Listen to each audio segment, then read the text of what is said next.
Hey guys. This is part 2 of What If Naruto's was in Assassin's Creed. Hit like and subscribe if you like this one, and also please check the author in the description. Let's start.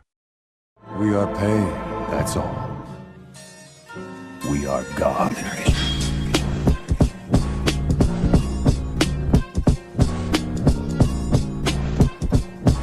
Chapter 12, Do the Wave, Part 2. Sakura-chan? She could barely hear him.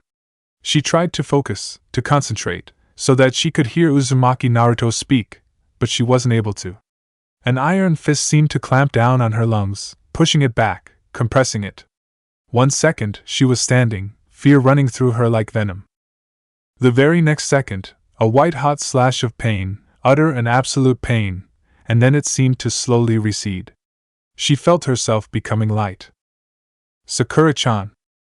She tried to turn her head, wishing somehow that this action would restore her vision. Sakura-chan. Don't. Nah. She gasped, and she vaguely felt blood spurting out of her mouth and hitting her chin. Are you? Where had it gone wrong? This was supposed to be their first good mission. They had all been eager, so eager about doing this mission. They had had it all worked out. She was even staring to like their usually dull and boring old sensei. It was all going so well. Where had it slipped? Inside her head, it was a whirlwind of thoughts. It was as if a film was playing, although in slow motion. She saw her mother and father running up to her, scooping her and consoling her, as she cried about a bruised ankle. She saw loads of boys, passing snide remarks about her forehead.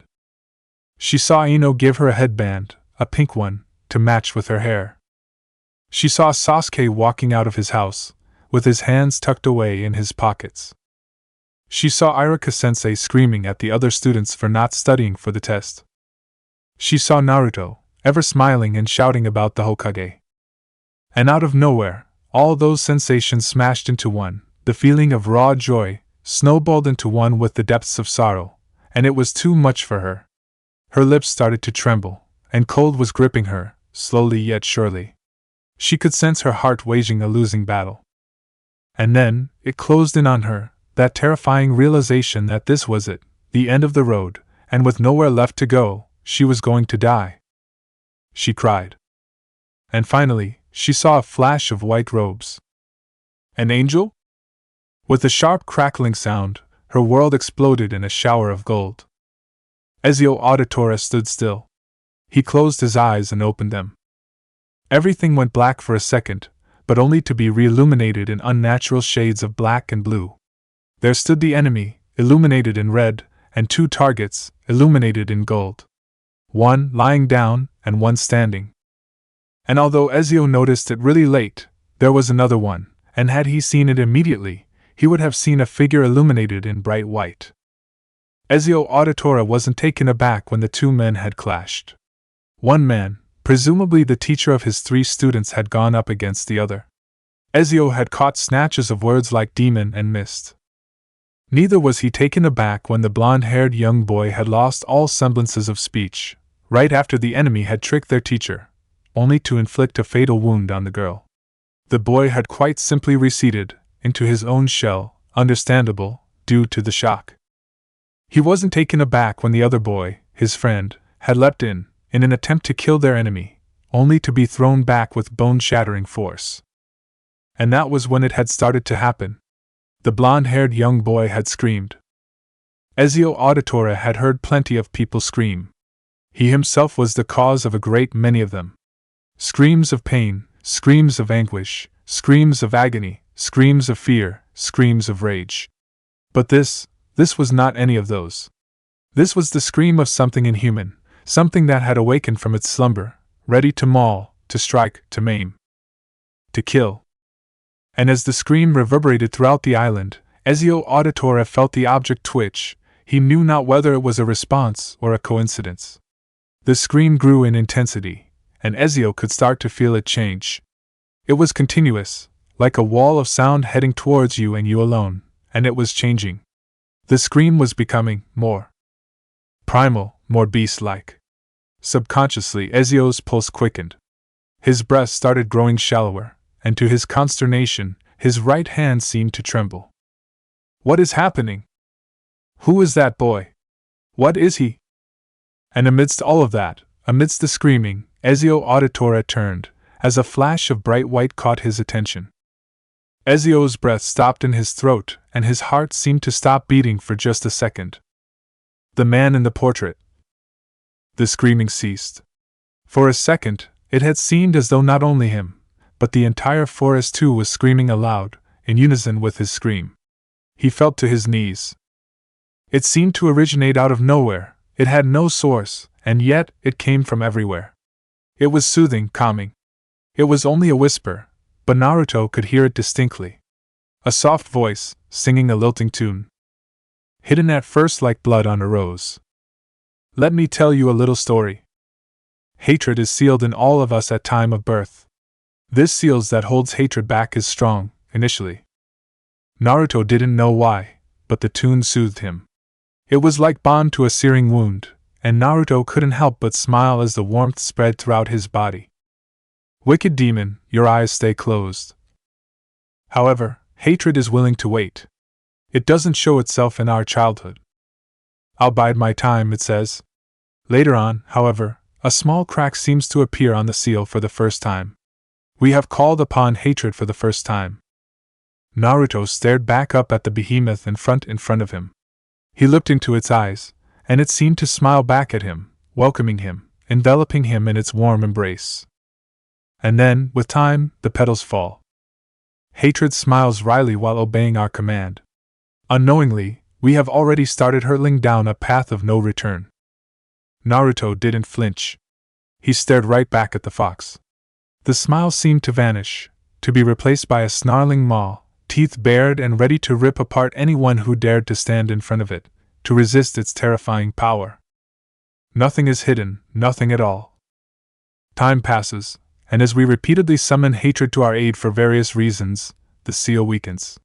Hatred knows that, now, it is only a matter of time, and with a laugh, lends us a portion of its terrible power every time we demand it. Sakura-chan, killed, just like that by that man. Naruto forgot his fears when he looked back into the eyes of the Fox of Nine Tails. It all didn't matter, really. It didn't make even a shred of difference. All that mattered was him and his hatred, his desire, his right to kill Momochi Zabuza, to make the man writhe about on the ground in utter pain and make him wallow in self-pity like the vermin he was. Wicked demon opens its eyes. And finally, when the seal is greatly damaged, we dare to demand complete power of hatred. Naruto didn't say a word when the beast willingly bent his head in front of him, and suddenly, blood-red chakra started to siphon into his body. Wicked demon, a feral cry. And so, with a deafening roar, hatred decimates the seal, and stands in front of us, red eyes and razor-sharp claws, and before we realize our folly, hatred has already swallowed us. Naruto's entire body tensed, resisting, revolting against the foreign chakra that was slowly taking over his body. It made its way through his senses, steadily overthrowing them. He was filled with elation. He felt blood dribble down from his jaw. His body started to shake. Hidden at first like blood on a rose. Wicked demon, the end is close. Hatred has claimed us for one of its own. Ezio Auditore had only seen portraits. Of course, there was also that statue, deep underground, beneath his old villa at Monteriggioni, but he never cared to observe it that much. There was no mistaking it. He'd studied that portrait for so many years. The man in the portrait had been some sort hero in his childhood. No, not the type you want to be like, or identify with, for he didn't know anything about the man. All he knew was the same stoic expression with which he'd always looked back at him, unblinking, unwavering. And in Ezio's mind, he would visualize him, making his way over the cold, gray rooftops, off to kill some treacherous old Templar, and smile. By age 20, Ezio Auditore had grown into a strapping young man, with his head full of ideas of revenge and killing. And then, much, much later, Ezio Auditore would step right back into the shoes of the very man whose portrait he'd observed for hours on end. He'd relive the man's memories, in a search, a quest for the artifact, a race against time with the Templars. Now, tossed into a different timeline, the revelation dawned upon Ezio, slowly, yet steadily. The man out in the clearing, who just stepped in, catching him, Ezio completely unawares, was none other than the very same man in the portrait. Mio Dio, Master Altair. Without himself knowing it, Ezio Auditore was smiling. He closed his eyes. It mattered not. This was all informed, all foreseen. Altair ibn Lahad opened his eyes to the sight in front of him. The pink-haired girl was lying beneath his feet, and it didn't take years of mastery of the ways of the assassins to tell that she was already gone, beyond reach. And right there, in front of him, his back turned to him, stood Uzumaki Naruto. This was only the second ever time Altair was witnessing something that shook his heart, his resolve. The first had been when the teacher, Al-Mualim, had succumbed to the power of the apple. The whole next battle, Altair could never recall upon the memory clearly again. Perhaps it was the fact that he had truly looked up to the man, the very man who was standing in front of him, dressed in the same black robes, face adorning the same smile. Only that time, his mentor was housing the desire to kill the very assassin whom he had raised in his lap with such care and affection. Al-Mualim was intent on killing Altair. And now, this event shook him in a way not different from way back then. The very same feeling that made him want to fall to his knees and stay that way for the rest of eternity. Altair walked forward. The very same feeling that commanded his resolve to buckle, yet he walked. He stopped when he was a fair distance from the boy. I don't know the meaning of this, Sarutobi. He closed his eyes and steadied his voice. Assassin! I know not why you hesitate, but now would be an opportune moment to reveal yourself. Altair nodded inwardly as the assassin who thought he was well hidden came out from between the trees. Just as Altair had hoped, the man behind the tree covers, convinced he was well hidden, walked out. Altair barely had the time to study him. Tall, moderately well built, and the walk of someone who had practiced stealth for a very good number of years were obvious. There was no mistaking it, it was the robes of the assassin that the man was wearing, albeit it looked a bit complicated. However, Altair was struck by the man's confidence. There was no doubt this assassin, or at least he hoped he was certainly not your ordinary assassin. It was as if the hooded man was expecting this. The assassin walked forward, close enough for Altair to see his beard under the hood.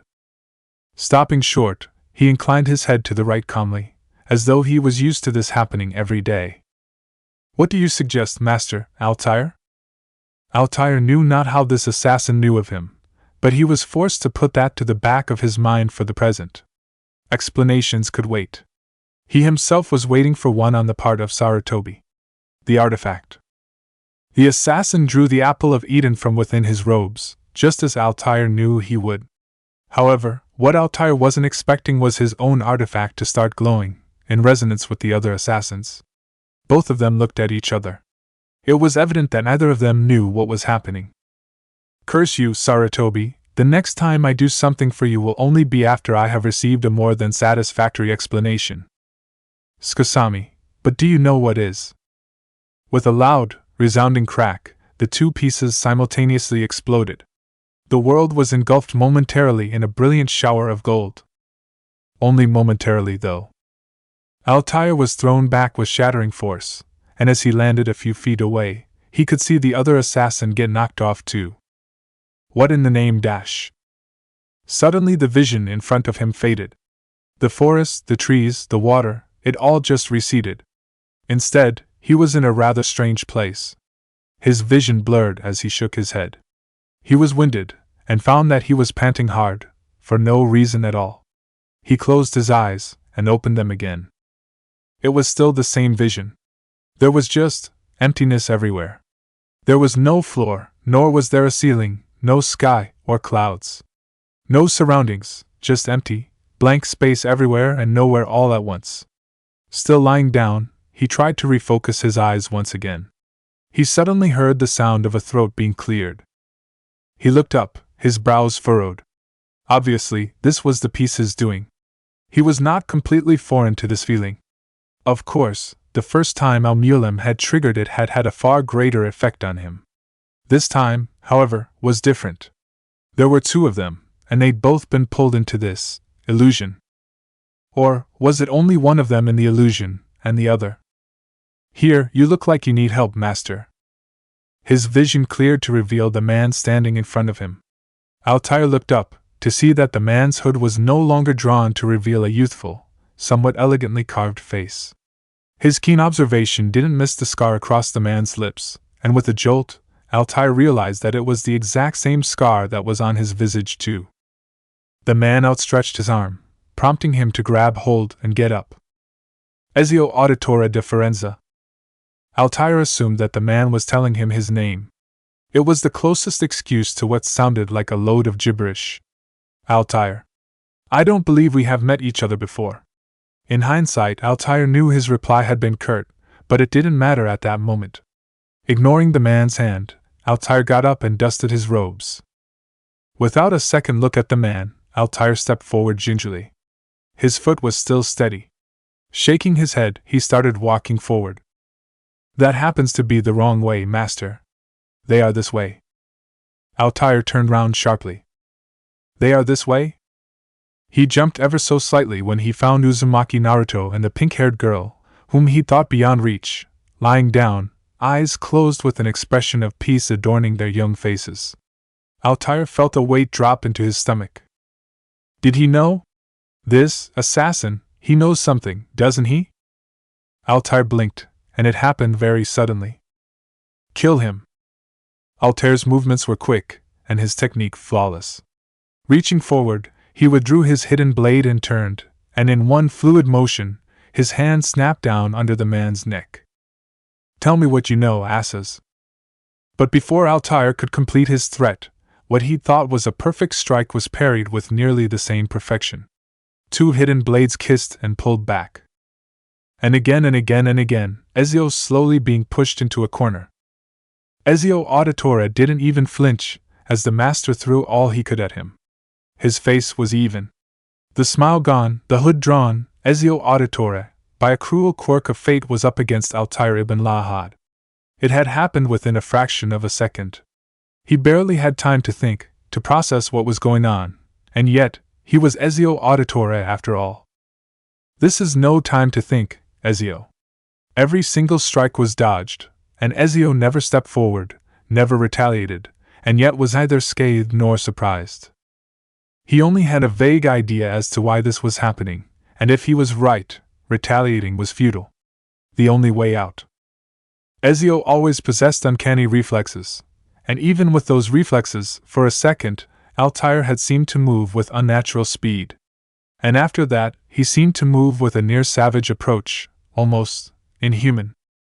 Altair slashed recklessly. He didn't know why, he couldn't even come close to explaining it. This sensation, it felt vaguely familiar, and yet it didn't seem to matter. He needed to kill this man. Kill him, and wipe away that knowing smile, make him suffer. So be it then, I shall kill him. Altair couldn't explain it, but the very moment that thought had crossed his mind, something snapped and seemed to break apart and shatter into a million pieces. Suddenly it was as if the entire world around him was moving in slow motion. So be it then. I shall kill him. So be it then. I shall kill him. So be it then. I shall kill him. So be it then. I shall kill you. It was the very same phrase, those very words Al-Mualim had used, right before they had engaged in battle, and now, Altair stopped short, with an electrifying shock running through his veins. Hands seemed to stop moving, and his heartbeat slowly thudded to normal. His blade receded, and so did his newfound vigor. Of course! The mere enormity, the gross stupidity of his actions suddenly struck Altair ibn Lahad like a thunderbolt. It was like a moment of revelation. Suddenly, he imagined himself fighting this man, clearly an assassin, someone who wasn't even his enemy. How? How could he? How could he have decided that this man needed to die? What was he doing? He was Altair ibn Lahad, the very man who'd taken his creed to the pinnacle, the very top. How could he have acted so foolishly? It was all so clear. And with that thought running through his mind, Altair ibn Lahad finally did something that he never would have dreamed of doing, something that he hadn't done for a long, long time. Maybe it was still his arrogance, but Altair didn't care. He bowed. My apologies, assassin. Ezio, you said? Altair didn't care, the clarity now soothing his insides. Maybe it was his arrogance, or maybe it was the peace that led him astray, but time had taught him that he still had much to learn. It's glad to have you back, master. Now, shall we? Ezio Auditore stood by calmly as Altair walked forward and stooped, lifted Naruto in his arms and laid him over his shoulder. Following his lead, he picked the unconscious girl up lightly and placed her above his shoulder, and turned towards Altair. For a moment, there was silence. What do we do now, assassin? Ezio stared back at him blankly. You're supposed to be the master here. Altair raised his brow. You tell me you do not know a way out of here? No more than you seem to, master. I would suggest you stop calling me that until I beat you in a bout, assassin. Ah, what's this sudden respect for me? Suddenly, just like the forest had faded some time back, Altair could sense his vision fading again. The world, this vision was breaking apart, and Altair knew they were returning. But more importantly, he knew for a fact that it was certainly not this man behind this trick. Somehow, assassin, I have a feeling this is not the first time you will irk me. And as it all crashed in, converging at one point, Ezio laughed, and his laugh echoed back at him. It was strange, really. In his childhood, this man had been this mental image of the ideal assassin. The untouchable man, in terms of technique, style, and knowledge. And now, here he was, holding entire conversations with him, even engaging in battle against him. But Ezio had already convinced himself that nothing was ever straightforward. The very manner of his entrance into this timeline was, for instance, a topic of extreme ambiguity, and he had decided that, instead of questioning, he would discover. Ezio could immediately sense that Altair ibn Lahad had, for a short while, come under the alluring influence of the apple. There was no mistaking it. Those eyes, usually calm and unyielding, had suddenly changed. For that moment, Ezio hadn't looked into the eyes of the master, he hadn't fought with Altair, the son of no one. No, it was something far more sinister that had acted back then, that had taken control of the legendary assassin. And Ezio was amazed to see the master break out of it so quickly. He didn't know what had prompted him to do so. Of course, he didn't know a lot of things. But now, he knew a little more than before. He knew, for instance, that Altair ibn Lahad possessed every bit the charisma that he had imagined the man in the portrait to possess. Thud. Uchiha Sasuke opened his eyes, and closed them again. Swallowing, he tried again. This time, he could keep them open, although his visibility was laughable at best. He tried to heave forward. A short, sharp pain shot through his legs. He gasped. No! Get up! Get up! Fool, stand up! Stand up now! And Uchiha Sasuke stood. It was agony. It was as if every nerve in his body was revolting against his actions. Invisible knives tore through his chest, arms, and legs. Yet, he wouldn't be denied. He stepped forward. Is this it? The end? He couldn't keep up for long. Knees buckling, he felt himself hit the ground. And again, he got up. It was like a nightmare. He couldn't. The same feeling, the same sensation of your life being sucked out of you, the very air being drawn from your being, against your own will. That night. Itachi, you dash. Sakura, killed by the enemy, and then, something had happened, something evil. Naruto had entered some kind of trance, some sort of transition state. Zabuza had, at first, completely ignored it, and he, Sasuke, had, in a frenzy, gone up against him. It was as if he'd been possessed at that point. Zabuza was the enemy, he had to be killed. There wasn't any other way, was there? And then, Kakashi had joined him. Both of them, it was decisive. Zabuza, up against two infuriated ninja, both aiming to kill, and not else. He didn't know when Kakashi had lost control. He'd just come in, and the sight was a terrifying one. Sharingan blazing in full fury, Sasuke had felt just a touch of elation to be fighting alongside him, to fight with a crazed expression on your face, alongside a man with the same for both of you to have just one aim. And they had fallen, not just him and Kakashi, but all three of them. Blasted apart by something he didn't know, all of them flew apart in different directions, and right before he had collided with a sickening crunch against the ground, he thought he'd heard something roar, or was it howl? Sasuke walked forward. He didn't stop, not even when he felt his knees buckle for the 9th, 10th, 11th time. He still walked, he had to. He had to make sure Naruto was alright, and whatever it was that had rendered them broken hadn't killed him. And as he stumbled the final time, he felt his chin hit the battle-worn terrain. With a sinking feeling, he realized that he wouldn't be getting up. It was strange. He wanted to. He had to, and yet he couldn't. Uchiha Sasuke closed his eyes. He couldn't open them again. Pathetic. Something warm was pressed up against him. Uchiha Sasuke twitched. This feels like a dash. What? What is he telling? Who is he? Up. Wake up. Sasuke tried lifting his head. To his enormous surprise, he realized he could do so easily. He got up, shaking his head. The darkness faded, revealing bright light. Brightness, two men dressed in the most flawless set of white robes he'd happened upon, Uzumaki Naruto, Haruno Sakura and Kakashi Hatake. His two friends were lying down, with absolutely no scars on their body. His stomach erupted when he saw Sakura breathing, albeit unconsciously, and Naruto was all right. Kakashi was sitting up, holding his almost painfully, with a politely quizzical expression on his face, and in the far distance, he could see Momochi Zabuza, injured and certainly the worse for wear. I see that our young friend has woken up. He turned when he saw the taller of the two men speak with a bright, brisk tone, and an extremely heavy accent. Buongiorno. Uchiha Sasuke swallowed twice, and looked at Kakashi. He was still shaking his head, making sure he wasn't hallucinating. Two voices spoke. One of them his, bewildered and confused, and one Kakashi's, sharp and curt.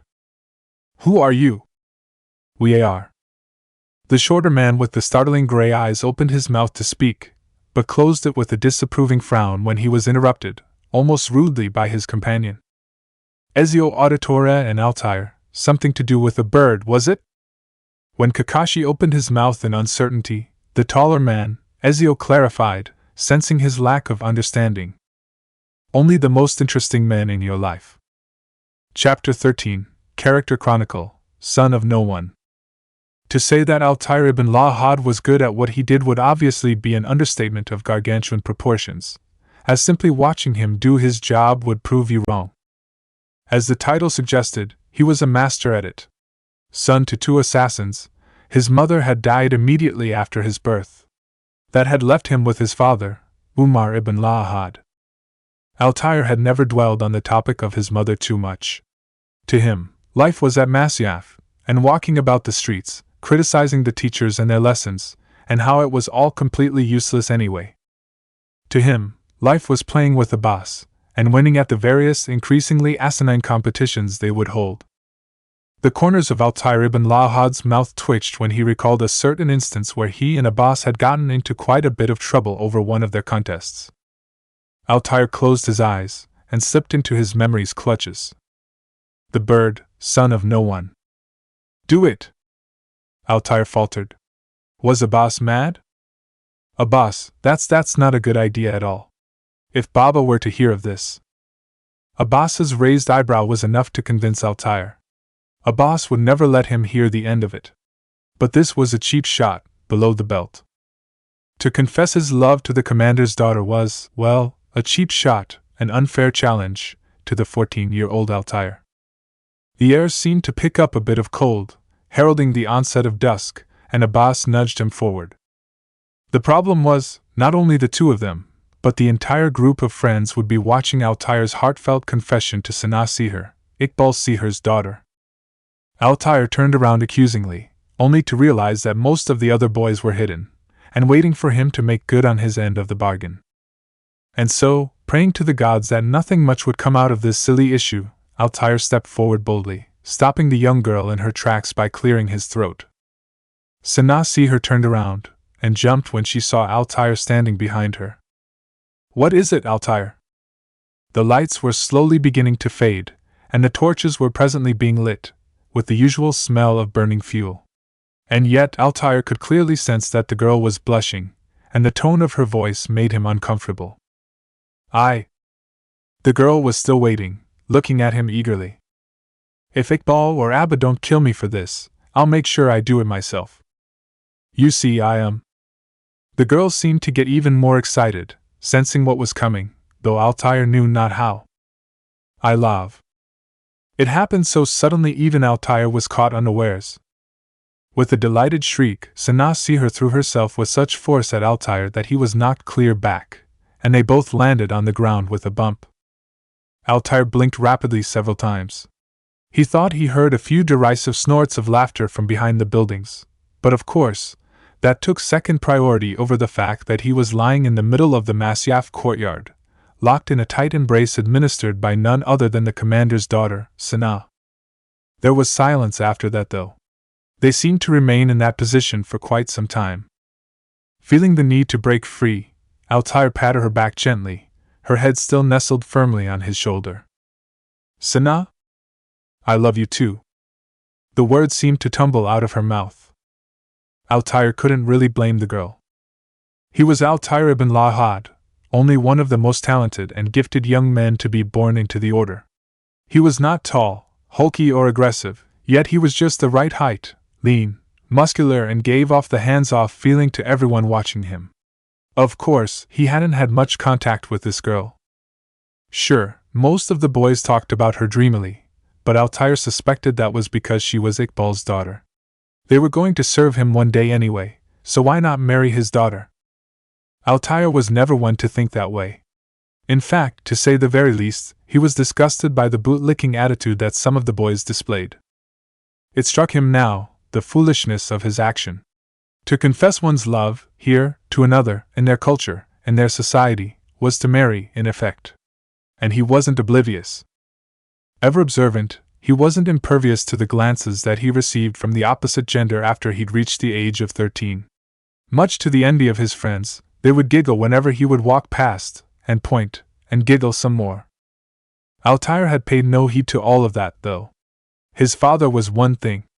Put a damn toe out of line, and it would mean sore calf and pectoral muscles for the coming week. His father ensured that there was only one goal in his mind, to rise to the top. That was it. Altair didn't reply to the girl's confession. He couldn't explain it, but a lump formed in his throat when he realized that this girl was actually confessing her love for him. With a sudden jolt, she disentangled herself from him. He too got up quickly, and observed the intricate textures on the walls behind Sana Seher. "So I'll see you." She smiled at him sweetly before turning and walking past, a spring in her step that was absent before he'd confronted her. And Altair still stood there, replaying the scene over and over again in his mind. Vaguely, he realized that the boys must have left, sensing the awkward moment they had created. But that was only at the back of his mind. The only thought going through Altair's head was how stupid he'd been, not noticing Sana Seher's extremely pretty face, and the way it magically became even prettier when she smiled. 2 months later. Altair's jaw trembled. With a great heave, he spewed out the contents of his breakfast. No. No. No. It's a dream. It's a dream. Wake up, wake up, wake up. Let me out. Let me out of here. He fell to his knees. Without his knowledge, the tears came streaming down. They hit the hot, groveling sand, before being swallowed by the dust. Baba! He retched, and vomited again. He felt weak, nauseated by the sight in front of him. Those dark, beetle-black eyes that would always be so alert, so observant, and sometimes, so fear-inducing were no longer what they were. Instead, they were rolled upwards and unseeing. Those arms, with which Umar ibn Lahad had taught his son how exactly to poise his body before leaping, were no longer their strong, powerful selves. Instead they lay limp, lifeless, worn out, bloody and broken. Umar ibn Lahad's body hung, battered and lifeless, his neck suspended from the noose, and only his son was weeping in front of him, down on his knees and beating the ground in despair in the hope that it would somehow bring his father back to life, that somehow his father would appear beside him, reprimand him for wasting his time and have him run throughout the evening. But it wasn't to be. A long time later, Altair didn't know how long he'd been there, beating the ground. His knuckles were bloody, and he suspected that his right wrist had broken. He felt a soft pair of hands embrace him and hold him close.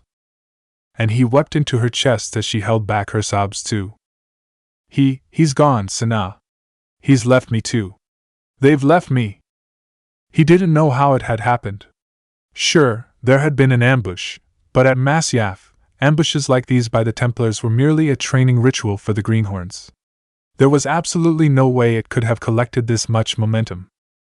But then again, there was always that niggling possibility that somehow, somewhere, a traitor had sold them out, had taken money for honor. You bastards! You cursed sons of bitches! Altair didn't know why he was screaming, or specifically who he was screaming out. He'd stood up, terrifying his companion. You, IBNL Mentake. Motherfuckers, all of you. Altair didn't know when he stopped screaming. It was probably when he felt a warm pair of lips press urgently against his own, silencing him. And he stood there, devoid of all thoughts, just holding on to that one feeling, the feeling that mattered most to him. That night, Altair never slept. He didn't cry, he didn't despair. He just lay there, arms over his head, simply existing. With a loud sound, his door crashed open. Altair sat up hurriedly only to see Abbas's father walk in with a very far-off expression. Stop. Do not open your mouth, Altair. Simply listen to this broken man's confession. And Altair listened as Abbas's father, Umar ibn Lahad's right-hand man, described exactly how he'd sold out his home and how his captain, Altair's father, had meant everything to him, and how he never meant for it to turn out this way. And Altair never moved a single muscle. When Abbas's father came close and hugged him, wept, for a second. Altair didn't respond when he dazedly walked over to the window. Beautiful, isn't it? Masyaf is the most wonderful place to call home, my son. The sun was just rising, and the clouds were parting. From Altair's window you could see the entire town, and the serene beauty it exhibited was indeed exhilarating to witness. And yet Altair sat unmoved. Altair didn't even turn. Not even when he heard the glass shatter, not even when he realized that his father's lieutenant had thrown himself to his death. It was only some time after the commotion became evident, did Altair lean out of his window and saw the man's body. Altair ibn Lahad smiled. After that, time seemed to fly. For the first time, he asked to fight with real swords against Abbas. For the first time, he wounded his best friend. And when he was sitting alone, when Abbas came up angrily to ask him what the reason was, and that he was drained enough with his father's death, Altair told him. He relished in Abbas's changing emotions. First disbelief, then surprise, shock, then anger. Why didn't you stop him? Altair got up, eyes blazing. Stop him? He said calmly, pure venom coating his voice. He pushed Abbas. Not expecting it, Abbas fell back and let out a scream, as Altair stamped the very place he'd wounded earlier, and walked off. The next day, Altair was made an assassin, and Abbas was withheld due to a shattered right arm. When Al-Mulim had finally given him the hidden blade, Altair went through the formal ceremony. His ring finger was removed, and the hidden blade was attached to his wrist. When he walked out, his friends surrounded him, jostling one another to have a look at their star student's legendary weapon. Nobody noticed Abbas spitting at Altair. Nobody noticed Altair sneering back at him either. In the coming months, Altair became what only he himself could describe as a monster. He'd underwent a huge transformation. Gone were the smiles, gone were the teasing, gone was his self. He'd even fought with Sana at one point. She'd slapped him, called him a monster. And yet he'd replied with that same sneer Abbas had received that day. He watched undisgustedly as Sana Seher got married. She didn't even turn to look at him, not once during the entire ceremony. He'd walked out long before the end. I'm married to my life, he told himself firmly. He would strive hard to become perfect, and he would protect Al-Mulim at all costs. It hit Altair like a thunderbolt. He stood stock still, not moving a muscle as the thought finally struck home. Yes. Al-Mualim was a traitor all along, a Templar. Al-Mualim, the very man he'd idolized, served, protected, guarded for so many years, and in fact, his reason for living was a lie. A lie. All lies. He roared before striking, before coaxing the life out of his mentor. He looked into his eyes, and saw nothing. And then it happened. For the second time in his life, Altair ibn Lahad's personality underwent a massive change. The events to follow were responsible for it, he supposed. The crowd outside the Masyaf fort had roared when he walked out calmly, with Al-Mualim's body slung over his shoulder. He ignored all the stones they threw at him. It didn't matter. Only a few of his trusted accomplices knew of what had transpired between him and the teacher. And those assassins held the crowd back, calming them. He'd stood on top of the Masyaf tower, with the apple of Eden in his hand. And he'd talked. He told them his entire story. The story of how he transformed into a monster, a man unfit to be called one, and then, how he'd learnt, how he'd uncovered the truth behind Mualim and his nefarious plan. And when Altair ibn Lahad had spoken, they listened. For they were not seeing a man broken beyond repair, they were seeing a man reborn, a man fit to be a great leader, and most importantly, a man who could handle power when given to him. The moment he'd finished talking, the crowd had roared again. It was unanimous, there was no questioning it. Altair ibn Lahad became the new leader of the assassin order. Abbas had walked up to him and had broken down, enveloping him in a firm brotherly embrace. And Altair had broken down too, for there was nothing else to do. Years of friendship lost, maybe they could never be regained, but here he was and here was Abbas, ever the friends they had been in their childhood. But that was not the only change Altair had to go through. He met Maria Thorpe, a Templar. On his last mission for Al-Mualim, he had been ordered to kill Robert de Sable. And he had, or so he thought. When he finally caught the Templar, to his surprise it had been, of all things, a woman. Robert had employed clever trickery to escape his clutches, but if Altair wanted someone dead, they died. And true to his word, he ended up killing the Templar, only to realize the terrifying truth about his mentor. And what of the woman? Altair could never come close to explaining it. It was, on all accounts, an improbability. He'd taken her captive. And of all the monstrosities that could take place, he'd fallen in love with her. At first, their relationship was borderline homicidal in nature. As Maria Thorpe so cordially put it, she would have liked nothing better than to kill him in the most painful manner possible. They always had these short, sharp conversations on the way to Limassol. She'd always try escaping, but Altair would nip her plans right in the bud. Soon it had become an everyday routine. And then, one day she had actually given him the slip. She had escaped, and for one heart-stopping moment, Altair thought he'd lost her. But he'd recollected himself immediately. He had only one goal in mind: retrieve Maria. Weaving through the Templar's nest fearlessly, he made his way to the top of the Templar hold. No guard ever saw Altair ibn Lahad, and any guard who did was soon dead. Altair was clean, quick and precise, and with no effort at all, he was at his destination. The sight he then witnessed stirred something within him. It sickened him, it screamed at him to interfere, to put a stop to it. Maria Thorpe, though a Templar by all means, Robert de Sable's fiancée, was being pushed into a corner by Robert's successor, his nephew. He realized that she was no longer welcome there anymore, and being away for so long, as captive at his hands had labeled her a traitor. He leapt in, with all the quietness of a shadow. Nicholas de Sable never knew what hit him. Before he could respond, Altair had already killed him, with no more effort than swatting away a fly. He looked up. Maria was weeping. She had received the shock of her life. Evidently, she had been planning on this, banking on this one relationship to restore herself, and that was gone. Nicholas had succumbed to power, and had immediately opposed Maria. The situation had escalated, and to her horror, Maria had found that Nicholas would kill her. It came as a huge shock. She had seen Nicholas as a young boy, had played with him, had shown him how to wield a sword, had been everything short of a mother to him.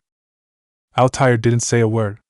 He walked forward, carried the weeping Maria, and leaped out. Nobody had seen them, and it was only much later that the news of Nicholas de Sable's mysterious death shook the Templars' ranks. That night neither of them talked. Altair didn't bind Maria to chains as he always did, but instead, he let her free. He didn't know why he did it. A few years back, he would have clapped her in even tighter chains, and maybe even threatened her. But now, Altair had changed. Gone were those dark shadows hiding beneath his eyes. Gone was the constant sneer that he had been characterized by. Gone was the confidence. In fact, gone was his spirit. As Altair sat, watching as Maria silently ate her share of the meal, he felt strange. He felt tired, he felt spent. He didn't look forward to his assassin life anymore. Am I giving up, then? Events have proven that I am unfit to wield this blade anymore. I'm sorry. Maria turned to him and spoke with a cracked voice. For what, assassin? I am unfit to hold you prisoner. You may leave. Maria looked at him curiously, and then laughed. It felt sweet, to Altair, to hear someone laugh, after such a long, long time. You know, I owe my life to you. Without you I might have. It was my duty as your jailer. Maria slowly wiped her mouth, and looked at him. That was all then? Nothing else? It was merely a whisper. And suddenly, Altair awoke. He felt excited. He didn't know why. The slightly raspy tenor of her boyish voice. Tell me the truth, Altair. It was the first time she'd ever addressed him by name, and it felt exhilarating. He didn't know which of them had moved first. All he knew that, in no time at all, his lips were on hers, and that he felt something that he thought he was almost incapable of feeling anymore. That night, both of them didn't sleep. Altair had never been this excited before. He didn't know what was it in Maria that riled him up so much. Her blue eyes seemed to twinkle as their bodies danced, and her straw-colored hair seemed to have a mind of its own. To Altair, at that moment, she was perfect in every sense, and when he'd confessed his love, she'd laughed. An assassin confesses his love to a Templar. And now I've seen just about everything there is to see, before sobering up and kissing him, as a silent reply.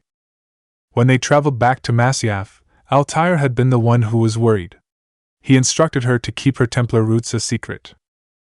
To his consternation, the first thing she did was tell the assassins that she was a former Templar-turned-assassin before embracing Altair, and telling that she was married to him. At first, ripples of shock seemed to course through their ranks. Altair ibn Lahad marry a Templar? Since when did assassins commit such monstrosities? But then they'd obeyed. Altair was now their undisputed leader, and if he saw fit, so be it, they said. Maria Thorpe was soon trusted, and with her by his side, the assassin order grew under Altair like never before. He himself supervised their education. He made sure to teach his pupils about everything he knew, and not just combat. And then, on that fateful night, the night that would change his life yet again, he received that letter. Sarutobi Hiruzen will forever be in your debt, my friend. When he brought the young blonde-haired boy to Masyaf for the first time, there was a wave in Masyaf. People from every corner of their town came to see the weak little boy, and tut about his ill treatment. Maria herself had taken to Uzumaki Naruto like he was her own son. Whenever he saw the two together, Maria and the boy, it struck him as to how similar the two were. And the boy reflected a bit of himself, Altair too. There was no denying it, there was something in the boy's eyes, some purity, that made you want to draw him up close and ruffle his hair. Darim and Naruto had grown up like brothers. And then, the day had come. Uzumaki Naruto had earned the right to wear the blade, and to utter the words.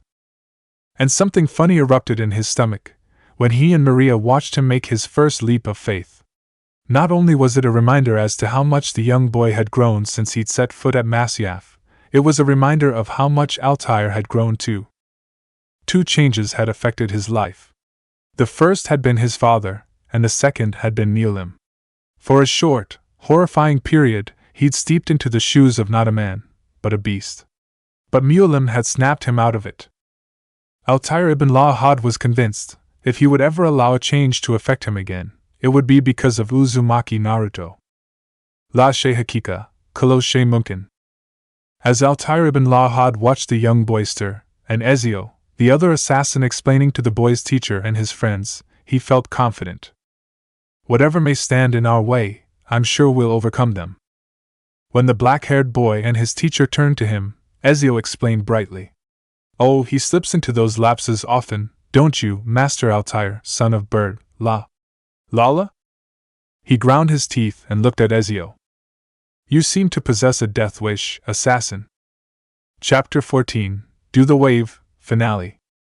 Hatake Kakashi opened and shut his mouth. Then he did so again. However, his mind simply refused to remain in shock for long. It was already at work. Assassins? Altair ibn Lahad and Ezio Auditore, two men with something obviously up their sleeves, presumably that strange sphere and a slightly outlandish dress sense. So these two men were in hiding. One of them, the shorter one, is in contact with the Hokage. Hokage-sama had somehow taken a countermeasure, and had ordered this man to come here. This man knows Naruto. This man is an assassin, who somehow knows the other assassin. The two of them are on our side. The two of them possess some sort of artifact. An artifact capable of some sort of control, some sort of restriction against. Do the wave, finale. Naruto. The boy had shown them a glimpse of the tailed beast's power, and it was sheer chaos. There was no doubting it. For that short period, the Kyuubi had howled, once again, the same way it had, 13 years ago. I see. So the seal holding the beast inside the boy is cracking? The cause was simple enough to figure out. Haruno Sakura had been culled down, right in front of Uzumaki's eyes. It was understandable, the rage. Why, even he'd lost it for a minute or so, attacking at Zabuza like that. But then, they'd each been thrown apart, him, Sasuke and Zabuza, all by the same force. And right then, these two had stepped up. Kakashi didn't know exactly what was going through the Hokage's mind, but somehow, it had worked. The two assassins had put a stop to the boy's outburst, and had somehow healed Sakura, even though he himself had determined that she was hanging on by a very slim thread. Kakashi flicked a bit of dirt out of his hair, and looked back up into Altair ibn Lahad's startling gray eyes.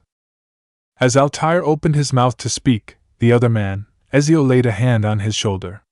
Master Altair, I am sure the explanations are important, but... Altair stopped short, and cut across Ezio. I am aware. What happens to be your plan, assassin? I suggest we wait and watch, before we act.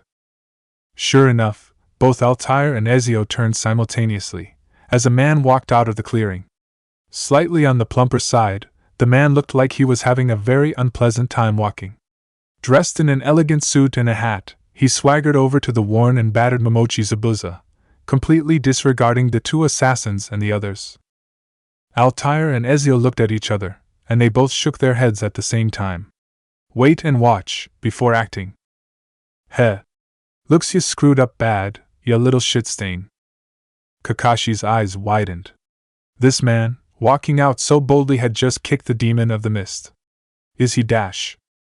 HM? Get up, ya lazy bastard. I know I can move one bleedin' muscle in that shit sack of yours. Kakashi Hatake frowned. He didn't know why. Something seemed to stir in the pits of his stomach.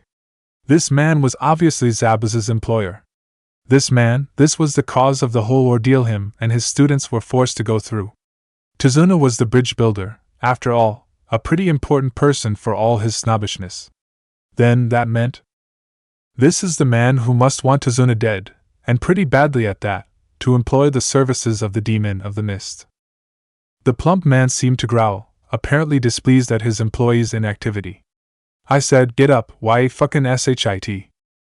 Ezio and Altair looked at each other again. This time, they both nodded. Ezio Auditore cleared his throat. The man turned around with a snarl. Ezio raised his eyebrow. The hell do you want? It was Altair who spoke first. My friend, what you do is not something that we comply with, you see. Ah, stuff it. Don interfered. It's none of your business. Ezio looked at Altair and raised his hand. Altair shrugged. In reply, Ezio walked forward toward the man, whose back was turned to them, busy provoking the unconscious Zabuza. Without any hesitation, Ezio walked up to the man and, catching the scruff of his neck, pulled him around roughly. Suddenly, the silence seemed to magnify. Ezio smiled, sensing that he'd finally won the man's attention. You get your hands off of me. This time, the man didn't bluster. He didn't shout or scream. This time, he was even. His tone betrayed only the slightest bit of malice, and his teeth were bared. Can't you fucking hear me, you little prick? That's right. I said let go of me. Ezio Auditore stood still, not even bothering to reply. His gaze was trained at the man, and there were no traces left of the smile that had previously tugged at the corners of his lips. Suddenly, it seemed as though Ezio Auditore had transformed. Another silence seemed to follow. Well, you asked for it. Hatake Kakashi was no ordinary ninja. Capable of freakishly quick thinking, he'd already sprung up. Sasuke. Uchiha Sasuke looked up at him, a slightly surprised look on his face. Behind me. Don't move. Sasuke complied immediately, unnerved by the offhand tenor Kakashi seemed to be addressing him with. The man named Altair looked back at Kakashi with a firm expression. Kakashi seemed to understand. What the hell's happening? Why are you Uchiha Sasuke received his answer when, with no prior indications at all, a large number of armed, masked shinobi stepped out from within the forest. His mouth seemed to dry up. Shit. Kakashi tightened his gait and contemplated what to do. Naruto, Sakura and Tazuna were all unconscious, oblivious to this startling new development. The men hadn't attacked yet, obviously waiting for their master's signal. He contemplated pulling down his mask to use his Sharingan again, but decided against it. Doing so will absolutely drain me, I'm sure of it. Besides, these two, it doesn't look like they're fazed at all by this. Especially the taller one, what's he smiling for? It was true. Ezio Auditore's lips were stretched in a wide grin. He didn't know why. For the first time since coming here, it finally looked as if he would be able to engage in full-blown battle, and the thought sent a shiver down his arms and legs. Still maintaining his grip on the man's scruff, he spoke. Master Altair, how about a contest? The one who gets his hood off first loses. Kakashi's heart skipped a beat. Were these two? He soon got his answer when the shorter assassin replied, with a hint of a chuckle. A tall claim, assassin? Nonetheless, I accept. For a second, the whole place seemed to stand still. The very next second, the man roared, and his men attacked. Who are these men? Two men, clad in white, were fighting, destroying their enemy's army. It was as if the enemy's men were moving around with stones tied on their backs. They were simply too slow to guard against these two assassins. They moved in tandem, as if they were mirroring each other's moves. Sasuke watched, slack-jawed, as both of executed a perfect disarm, pushed the men's feet back, and brought their knees crashing up to their stomachs. He watched wide-eyed as the both of them stepped back almost lazily to avoid a powerful strike, only to step forward and counter their opponent. He watched, heart beating fiercely, as the two assassins rushed forward, side by side, raining pain down on anyone who dared to step close. He watched in awe as the realization struck. These assassins, so clean were their techniques, so precise, so technically sound were they, that not one man had been killed in the entire assault. One by one, man after man, the opposition fell, prey to the assassins' precise, yet non-fatal strikes. The sounds were starting to dwindle now. A handful of men were left, the rest oblivious to their surroundings, unfortunate victims of the assassins' advance. And even the men who were left were now backing away slowly. The fat man, their employer, wasn't even screaming. He seemed to have realized his mistake, and was wide-eyed, jaw hanging open, unable to speak, paralyzed with fear. He didn't know why, but Uchiha Sasuke was panting, even though all he did was watch two men destroy an entire group of badly trained shinobi. He licked his lips, and wiped the sweat off his brow. Ezio Auditore sighed. Stepping aside lightly, he extended his foot, catching his attacker unawares. Before he knew it, he'd lost his balance, and was falling down. Needless to say, Ezio had already rendered him unconscious before he'd even touched the ground. "How goes it, Master Altair?"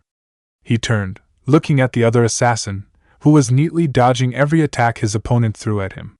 He smiled, but it soon turned to a grimace when he felt the man's kunai make contact with his skin.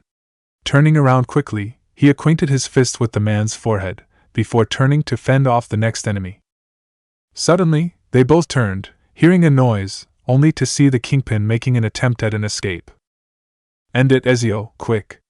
After the man!" Ezio didn't need to be told twice. He turned toward his enemies. There were 3 of them, each with a mixture of rage and recklessness in their eyes. Ezio didn't say a word. Quicker than normal, he dropped his hand to his scabbard, and with a metallic, scraping sound, his sword was detached from its sheath. That seemed to do it for the remaining 3. Up until now, they'd faced a man, a very fast, strong and skilled man at that, but the moment he drew his sword they knew that it would be nothing but gross foolishness to go up against Ezio Auditore. Ezio turned, immediately, acknowledging the fact that the fight wasn't over yet, not until the ringleader was brought to his knees. He turned, to be greeted with a slightly startling sight. "You thought you could get away with kicking me? Gato, you bastard?" Momochi Zabuza stood, cuts and gashes running all over his powerful physique, holding his blade to his employer's neck. Now, Zabuza, listen here. I was just trying to wake you up." "Zabuza!" The man seemed to be shivering with morbid fear. There was no mistaking it. Momochi Zabuza's eyes spoke of murder. "Let's not be rash. I'll pay ya. That's it. Kill these men, and I'll pay double. How's that sound?" He got his reply when he felt the cold metal caress his skin in a most tantalizing manner. You cockroach. You're nothing but scum of the lowest degree." Zabuza was speaking, although in great gasps. His eyes were lidded, and his body seemed to be swaying lightly, out of weakness. And yet his sword was held firm, turned against Gato, his employer, the man who'd wanted Tazuna dead. He turned to Kakashi. This filthy piece of shit is the reason I attacked you. My humble apologies." "You see, the man," Zabuza coughed, and drew in a great breath. Looking up, he saw the taller of the 2 similarly clad men walk towards him. Ignoring it, he continued, now barely looking at Kakashi. "This man, he took my Maihaku. He was a gentle boy, he was a friend. The only one." Kakashi Hatake looked on, as Momochi Zabuza, sword pointed at Gato, talked. 3 threatened me. He would kill him, this bastard. Momochi Zabuza thought he felt his grip weaken, he felt Gato slip away. With an effort, he lifted his head up, to see the man remove Gato from his grip, and hold him up in his own. Gato seemed to squeal, legs shaking wildly, face convulsed. It was an unpleasant sound, and yet, Momochi Zabuza felt at peace, hearing it. "Continue, my friend," he heard the tall man say. "Took him hostage. I'm sorry, Kakashi, it had to turn out this way." Zabuza was clearly making an effort now. His grip on his sword was starting to weaken. He turned toward the unconscious bodies of Naruto and Sakura. "Talented kids, you've got, especially the little fox," and the fighter he nodded towards Sasuke. And then, he looked up at Ezio Auditore. "Well, what are you waiting for?" Uzumaki Naruto stirred. The surroundings felt cool, and his body itself felt nice. There was absolutely no pain at all.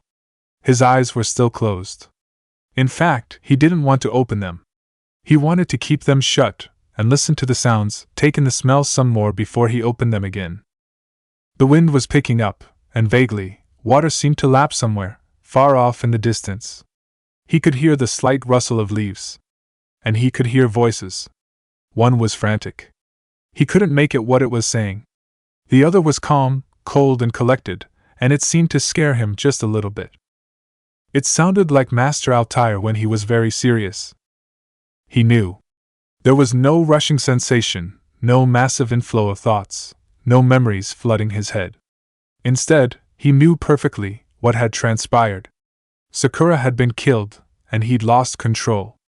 It was so very clear, the sights, and the thoughts that had flown through his mind at that instant.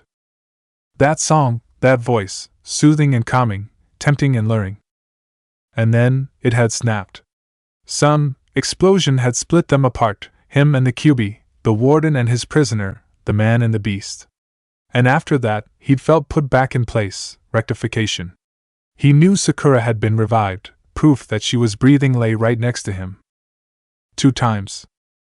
2 times, on 2 different occasions, he'd lost control, and had wanted, no, lusted after power. And on both occasions, he'd been sucked dry, thrown away by the very same power he tried to embrace. Convincing himself, telling himself firmly, strictly, that, as long as he lived, there wouldn't be a third occasion, Uzumaki Naruto opened his eyes to witness a sight he would never forget, as long as his memory didn't fail him. LLL, listen now. Uzumaki Naruto sat up. Altair ibn Lahad turned around, but Naruto didn't meet his gaze. Instead, his eyes were fixed on the sight in front of him. You dare not. Ezio Auditore was holding the screaming man by his hair, the underside of his left wrist hovering over the man's forehead. Momochi Zabuza stood next to him, looking intently at Gato. Gato didn't get the time to scream as he felt the man's right hand seemingly caress his neck.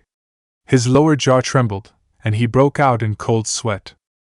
A second later, a blade extended from the man's right hand, seemingly out of nowhere, and traveled clean through the side of his neck.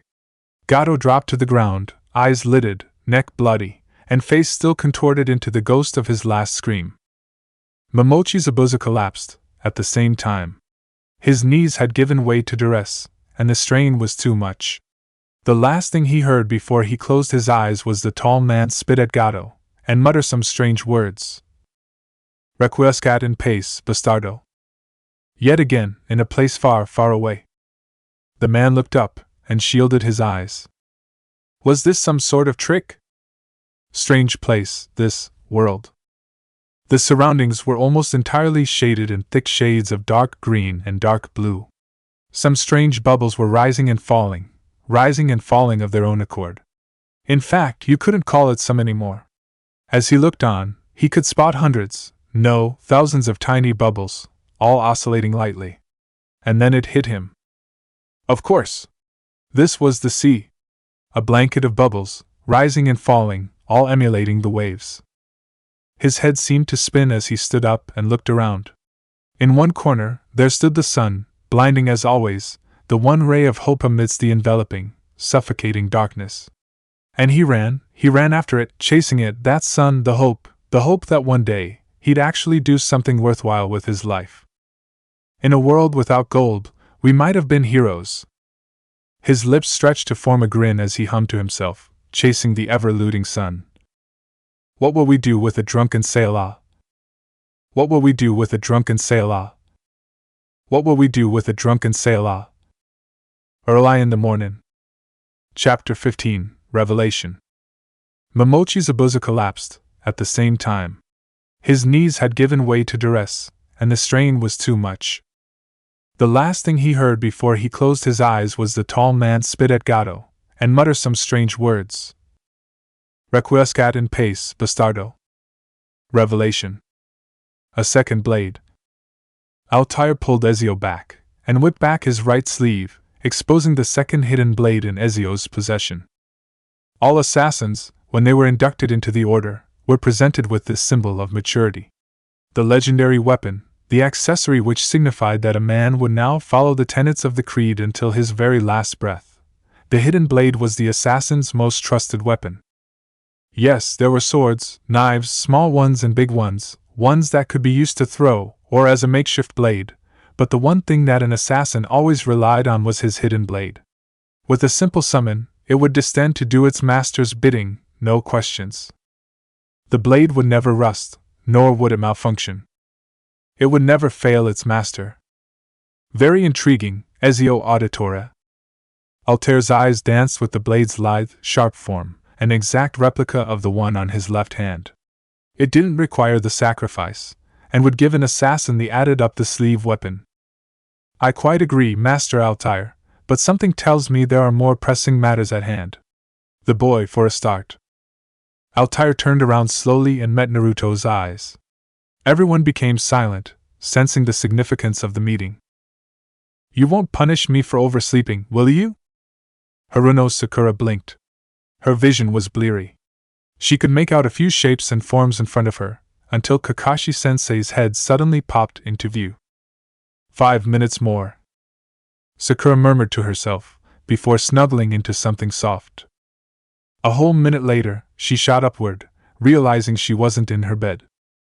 Looking around frantically, she could make out Naruto, Sasuke-kun and Kakashi-sensei all looking at her with smiling faces. Can someone tell me what's happened? Because something's happened, obviously?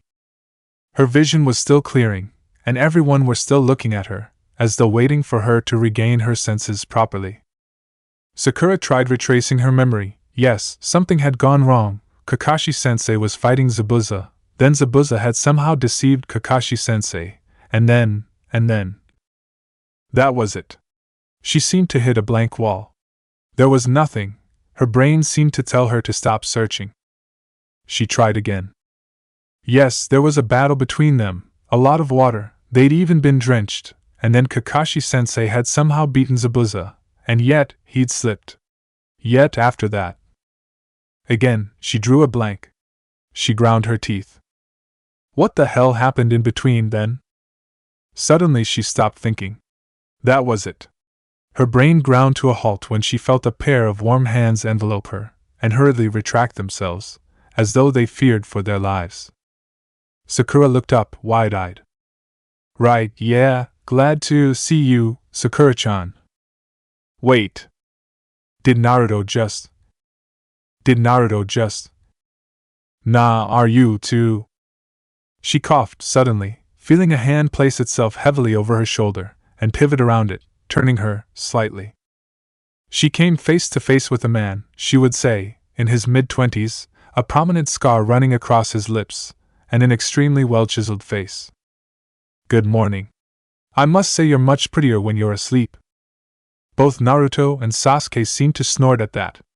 A shade of light red made itself felt across her cheeks before the more pressing matter in question trumped her sudden embarrassment. Wait. Who's he, and why did he compliment me just now? Or, wait, was that even a compliment? You must excuse our exuberant friend here. He tends to get into these fits of feminine attraction every now and then, with complete disregard for age or any ethical issues whatsoever. It was safe to say Sakura didn't understand a word, but she started when she saw another man, dressed, well, almost identical to this one, walk forward and pull the taller man out of the way. Suddenly, she heard Kakashi-sensei clear his throat. Yes, you were going to explain? Sakura's eyes darted to their surroundings. It still looked like the same place they'd engaged in battle, yet it seemed different. They'd probably moved. Naruto and Sasuke were sitting down with their knees bunched up, Kakashi-sensei was squatting next to the shorter man, and the taller one was standing next to her. She could make out Tazuna next to Kakashi-sensei, still unconscious, as dead to the world as a burnt log. Kakashi-sensei. About our escort. I forgot. I'd hit him with a poisoned saban. Naruto and Sasuke looked up at Kakashi with startled expressions at his reply. Oh no, nothing to worry about. Just before Zabuza attacked, I hit him with sleep-inducing saban, nothing much, really. He'd have been a discomfort in the fight, especially with… Kakashi's eyes darted to the two strange men. The taller man clapped suddenly, watching intently until they'd finished talking. Bene. Now I believe I am right in thinking that some introductions are in order? I shall go first. All of them looked up expectantly at the white-clad man. My name is Ezio Auditore de Firenze. Both Naruto and Sasuke raised their eyebrows, hearing Ezio's rather elaborate full name for the first time. As I've already told my young friend and his teacher, he nodded towards Sasuke and Kakashi. I am an assassin. He sat down with an oddly cheerful look on his face, oblivious to Sakura's bewildered glance at him. Altair stood up now, ready to introduce himself, but Naruto barely paid attention. Assassin, just like Master Altair, and me then. But how? Is he from Masyaf? Wait, don't be stupid, of course he isn't. I know almost everyone in that place. There was no way he could have been from Masyaf. So then, assassin from another country perhaps? Damn it. He stopped when he felt all eyes on him. Looking up startled, he was met with a slight pat on his head from the master. Pay attention, young assassin. As I was saying. But when he had Naruto's attention, Altair stopped suddenly, with a far-off expression clouding his face. But it only lasted for a second. In fact, he continued, voice as steady as ever, I feel it would be better if Sarutobi explained it all, from the very beginning. That way, you would not compromise on any of the information you see. Kakashi nodded in response to Altair's decision. Without further delay, the assassin sat himself promptly on the ground, inducing vexation from everyone but Ezio. So, that happens to be it, I take it? Sasuke asked dryly, followed by questioning nods on the part of Naruto. Kakashi, meanwhile, had gone back to examining Tazuna, their escort, for further signs of damage, while Ezio eyed Naruto interestedly. Sakura, meanwhile, wasn't much better off in terms of knowledge of the current situation. So wait. Hokage-sama sent you two to help us out, and… She was interrupted by the slow drawl of the voice of Ezio, or whoever he happened to be. Listen, little girl. We're as much in the dark you are. Most of us don't know what's happened. Sakura turned towards him, and nodded once he said so. Inwardly, a cleft seemed to disappear from her forehead. True, she didn't know what had transpired, what had taken place, or how Zabuza had come to this position, or, for that matter, how any of them ended up the way they were now. But then, most important of all, they were safe, and it didn't matter if anything had happened in between. They were all safe, and this horrid excuse for a mission had finally come to. She lifted her head up suddenly. So we still need to complete our mission, don't we? I mean, how can we… About that. Kakashi turned when Altair spoke. I happen to have orders from your Hokage. You see, he told us not to worry about your mission, which has now been transferred over as the responsibility of… All of them, listening to Altair's information, jumped and turned around at the absolutely unexpected interruption. A gruff voice seemed to cut through the air. So, found you at last? Must have been one heck of a mission at Kakashi? Asuma? The remnants of Team 10 had made themselves known to the others, courtesy of a raucous greeting on the part of Yamanaka Ino, directed undoubtedly at Uchiha Sasuke. A brief look of surprise crossed through Uchiha Sasuke's pallor, before his cool mask came back on. Naruto was grinning bemusedly while Kakashi got up with a grunt and walked over to Sarutobi Asuma. So, old man's orders came through. Pretty rough mission, from what he told us. Taking down the demon of the hidden mist, your genins must have had a pretty hair-raising adventure.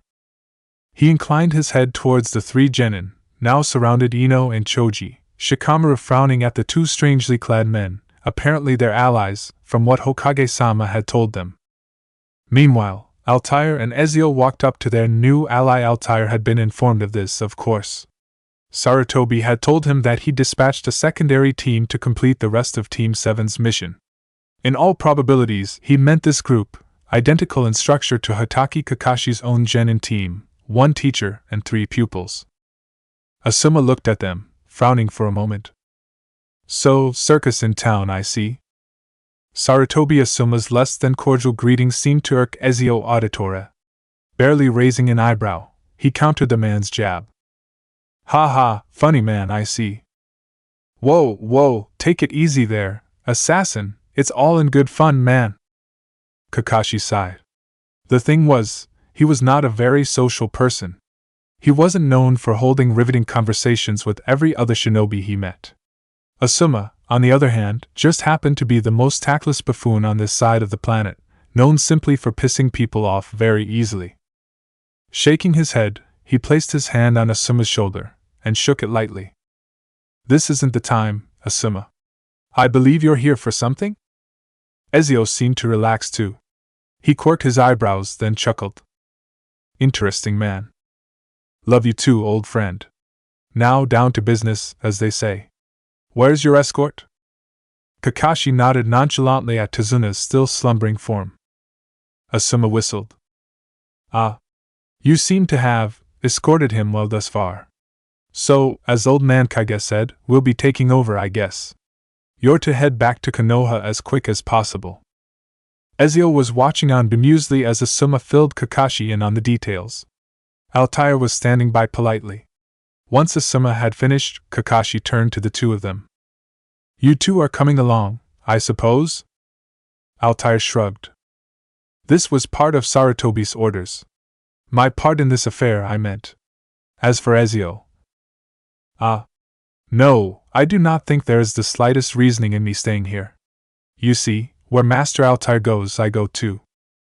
Altair quirked his eyebrow questioningly at Ezio's somewhat stentorian tone. He didn't raise objections, though. After all, it seemed as though Ezio Auditore was in a marsh of doubt too. It was only natural he accompany them. So, it's time you left, Kakashi. Suddenly, he yanked at Kakashi's flak jacket, seeing the two men turn away. You sure about these two? Kakashi acknowledged Asuma's serious tone immediately. He was obviously being dead serious here. He understood his concern, of course, not to mention sharing them. Two men, appearing out of nowhere like that, for all he knew, they might be. But that qualm seemed to squash itself almost willingly in Kakashi's head. Hatake Kakashi, though he didn't look like it, had witnessed some of the most hair-raisingly twisted liars and conmen, being a part of the ANBU quite a while back. And even though his job had nothing to do with interrogation, questioning and the likes, he knew a liar when he saw one. It was just one of the abilities you'd be forced to pick up, surrounded by nothing but lies and violence. Asuma, believe me, I know just about as much as you do. If Hokage-sama wanted this to happen, then I don't mind them tagging along. Besides, something tells me they're as clueless as they really seem to let on. Fine. Take care. Meet you later, yeah? So, Sasuke-kun, how are you doing? Naruto rolled his eyes at Ino Yamanaka's almost pointlessly mundane question, to which the Uchiha grunted. Man of few words, our Sasuke. Shikamaru Nara, meanwhile, was preoccupied. Hands deep in his pockets, he seemed to be frowning at the two men and their attire. The shorter man's robes seemed to be different than his companions'. Both of the robes featured a brown, thick pouch situated conveniently at a position he realized was best for whipping out something. Presumably a small throwing weapon, he supposed, judging by the minuscule size of the pouch. On the other hand, the one prominent thing in both of the men were their swords. Sure, he'd seen Kenjutsu specialists back at the Leaf, Gekahate being the standout among them. The thing was, these swords were different. Unlike the ninja katanas, these were completely straight. The ninja's swords be curved, the degree of curvature ranging based on the user's styles, but a completely straight sword indicated a different style of swordplay. Altoge. Hey! Shikamaru! Huh? Deep in thought, huh? Naruto seemed to have gotten up, tired of listening to Sakura and Ino bicker about something or the other. Choji, meanwhile, had drawn out a packet of crisps from his backpack and munching away steadily, oblivious to what was happening. Yeah, those two, you know them? Naruto cleared his throat, contemplating what to say. Not exactly. You see, I was gone all this while, the shorter of the two of them, Master Altair. Unknown to the two of them, Ino and Sakura were now curiously listening. Choji seemed to have caught on. Yeah, him, that was the man I studied under. Ino Yamanaka leaned forward towards Naruto curiously, not wanting to miss out. He's an assassin, the two of them are. Shikamaru inclined his head for an instant, then levied Naruto with a glance. So are you. Naruto was caught off guard slightly. Sure, he'd studied under Master Altair, but the only way Shikamaru could have known was this. Shikamaru completed his train of thought by tugging deftly at Naruto's left sleeve, exposing his blade.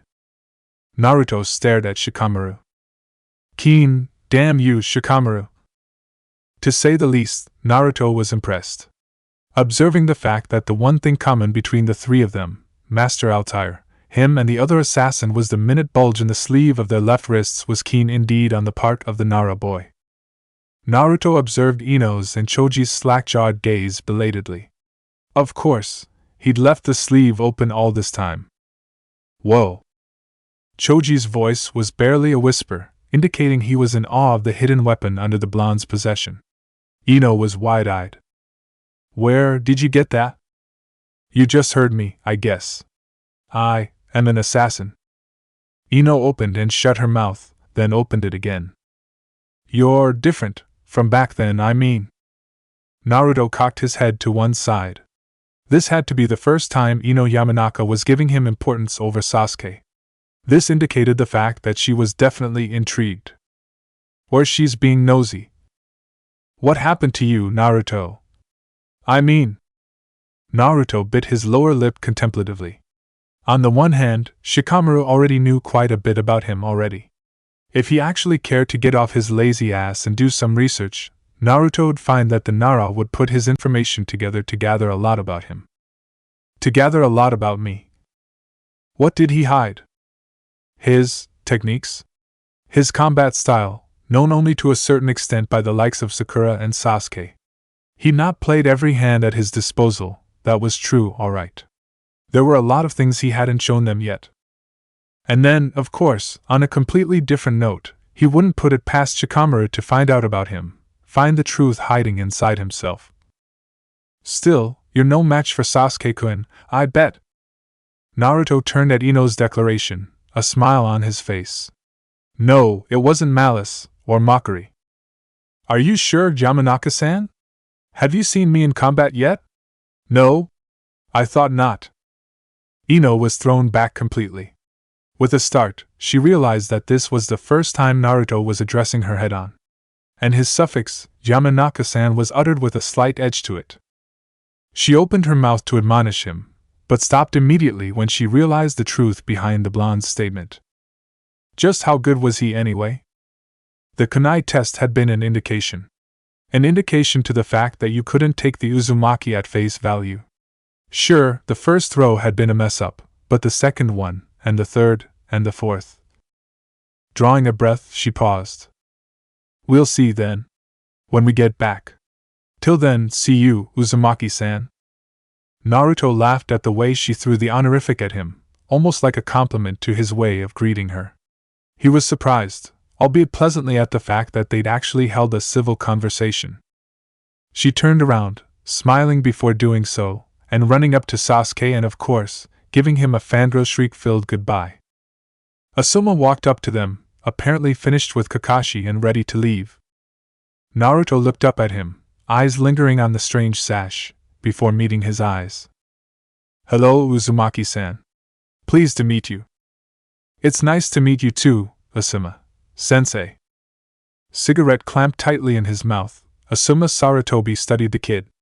His eyes roved over his chest, lingered on his stomach, before locking eyes with him again. There was no mistaking it, the Yondaime Hokage's electric blue eyes looked back at him. You're the Hokage's son. It wasn't a question. The boy was merely stating it. Well, it feels a lot better if you didn't address me that way, though. Naruto's blue eyes seemed to twinkle with amusement as he laughed at him.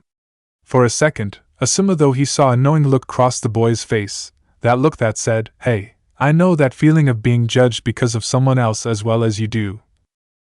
But it immediately went to the back of his mind. The look seemed to be replaced with something else now, amusement. Hey, what's funny, kid? Your beard's funny. The kid had touched a nerve there. Hey. It's manly, that's what it is. What? Manly? So you get the girls then, because of your beard? Asuma paused, before bending forward, and leveling with Naruto. Ruffling his hair, his gruff voice seemed a bit low. Let's just say, he whispered, and diverted his eyes at Ino, it isn't only the beard that gets the girls. He drew back quickly, lest the others should find it strange, and patted his chest. See you later then, Naruto. Inhaling the smoke, Asuma turned, and walked off, leaving a slightly bemused Naruto and Sakura behind. I'll be leaving then, Kakashi. See ya.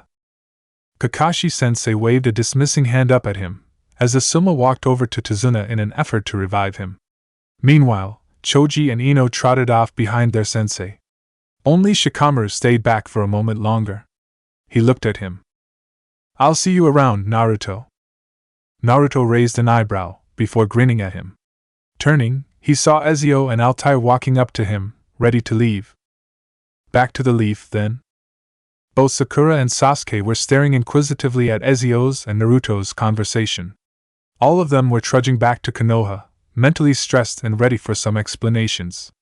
Kakashi and Altair were walking up front, talking about something or the other, but Naruto had struck up an animated conversation with the second assassin, Ezio Auditore. Sakura stared, as Naruto laughed, then sobered up, before pointing at Altair, before both of them burst out laughing again. Ezio seemed to have taken to the blonde-haired young man readily. By the way they were discussing, Sakura was sure they could convince anyone they were old friends. "Just what is up with you, Naruto?" "A while back." "So, I see you have the hidden blade, young boy. Know what it means by any chance?" Naruto, preoccupied with thought, was lagging behind when he heard the taller of the two assassins' question directed at him. Looking up, he met Ezio Auditore's eyes. "Course I do. I'm an assassin." Ezio raised his eyebrow, smiling. "At such a young age? How old must you be? 13? Naruto frowned. "Pretty much, yeah." "So, at your age, how much do you know of the way of the assassin, little boy?" "Enough. And more." Ezio chuckled at the young boy's curt reply. "Hey! I studied under the man." Naruto pointed at Altair, and Ezio looked up, nodding. "Besides, you seem to know him. How?" Ezio looked up, palms rubbing together lightly. Ezio Auditore simply didn't know how to phrase the answer. In fact, the very reason he was here seemed ambiguous. All he knew was that he needed to do something. Minerva hadn't sent him here for nothing, he had a purpose, some sort of difference. Well, that happens to be a longer story than is suitable for narration at this point. Naruto turned away from him, hands in his pockets. Inhaling, he thought about the events that had occurred in this infernal mission. Things had gone horribly, nightmarishly wrong for them, yet it seemed so convenient, the fact that Master Altair and another assassin would pop up to save them. Of course, these two seemed as clueless as him about the entire ordeal, so that put his mind at ease. The taller one, the assassin talking to him, now intrigued Naruto, though he didn't make a show of it. Not even one single assassin in Masyaf ever had two blades. The first sight that he'd registered after regaining consciousness had been of this man using a second blade to kill. And how had things come to that? What were the pool of unconscious bodies doing lying down like that? How had Sakura? Yes. There were far too many questions to be answered. And the worst part was, he had a niggling doubt in the back of his mind, a doubt that seemed to tell him not all of those questions were going to be answered, not immediately anyway. "So you're an assassin too? You have two blades, to say nothing of the sword?" Ezio looked down at the young boy's gleaming eyes. He was obviously new to this. Back in his time, young boys, why, even himself, were never this serious, leave alone being inducted to the order. On the other hand, this boy seemed to know what he was doing, Ezio had observed, when Naruto was talking to his friends, the other teacher's pupils. "You know how to wield a sword, little boy." Ezio's tone wasn't mocking, only mildly playful, poised elegantly between a statement and a question. "Yeah, well, not much really." Naruto paused, before making up his mind. "You see, you're coming with us to our village, the village hidden in the leaves, Konohagakure." Ezio nodded seriously, keeping up with Naruto. "We're all a certain, let's say type, of people, called shinobi." "I see." Ezio nodded. It was easy to see that the silver-haired teacher, the other bearded man who'd initially made fun of him, and the three students, this young boy included, had that much in common. "So you're an assassin and a sure no-buy?" "Well, yeah, sorta. See, I was taken away from this village of mine, and put under the tutelage of Master Altair. That was way back when I was 7 years old or something. And now, I've returned back to this village." Ezio smiled, keeping track with Naruto. paying attention to the young boy as he spoke of his days at Masyaf, Ezio somehow inexplicably found himself warming up to the child. It was just that he was so melancholically serious for someone his age, at least in relation to himself. So yeah, Master Altair is pretty strict, though Masyaf was wonderful to be in. Ezio nodded his approval. The memories were still vivid, that time when he journeyed to the place during the harsh winter. Back then, he'd felt so tired. He didn't what he was looking for, yet he knew he was looking for something. On the other hand, here he was, with even less of a clue about the events that were transpiring, yet thoroughly enjoying it. So, back to swordplay. You know how to wield a sword, little boy. Hey, that's annoying, Ezio, the name's Naruto. Uzumaki Naruto. Naruto it is, then. You know how to use swords? As I was saying, Master Altair made me learn it, though I've only rarely actually used one. Naruto's eyes darted to Ezio's sword, hanging by his waist. Well, young Naruto, I shall make sure I teach you the intricacies, if the following events permit us to do so. Really? You mean you teach me how to actually fight with swords? That'd be awesome. Thanks, Ezio. Ezio laughed, before continuing, among other things, I can teach you a lot, young Naruto. But for the time being, aren't your friends calling you? As Naruto looked forward, and jogged up to his two young friends, Ezio Auditore smiled. He felt so at ease, even though the future seemed foggy. And why shouldn't he? These men seemed good men, and Master Altair seemed to trust them. He looked around, taking in the roughly hewn path, the way it seemed to meld into the rough thicket of bushes by the side. The air was neither warm nor cool, he noted, and the weather was pleasant. He ran his fingers over the artifact inside his robes lightly. He opened his eyes. What? His usually deep voice seemed raw and throaty. Everything seemed blurred. All he could see was a few greens, and a lot of white. Suddenly, he sensed an upheaval in his chest, and he turned, ready to throw out whatever was making him uncomfortable. Instead, nothing came. He panted, and his eyes teared up, obscuring the little vision he seemed to have at that point. What just? It was a merry troop indeed that made its way inside the Konohagakure gate that evening. The two guards, Izumo and Kotetsu, eyed them strangely, before realizing Kakashi's presence, and nodding questioningly at him. Kakashi seemed to shrug in reply. Meanwhile, Altair was looking around interestedly. That last time he'd been here was to take Naruto away, and after quite a while, he was back. The place had changed, some glaring and some minutely. Yet, Altair ibn Lahad recognized the same chatter that seemed to float through the air, so much in contrast to the quiet, still atmosphere that Masyaf was characterized by. Stay close, Ezio. Altair turned towards the blond-haired boy, who, to much his amusement, had somehow become very amiable towards Ezio Auditore. The two of them were talking, as Naruto pointed out the various shops to the tall assassin excitedly. Ezio turned to look at him for an instant, before smiling and looking back at Naruto. Meanwhile, Sakura was almost dying with jealousy. How could Naruto get so friendly with the man, when she was obviously way more polite and endearing? That's the Tea Leaf Street, she suddenly quipped in, seeing that Naruto didn't know a certain area. Ezio turned to look at her and nodded for her to go on. And so, the two genins regaled him with the various items of interest at Konoha, while Sasuke walked by, observing the tall assassin closely. Kakashi walked on, uninterested as ever, nose buried inside his book yet mysteriously knowing where he was going.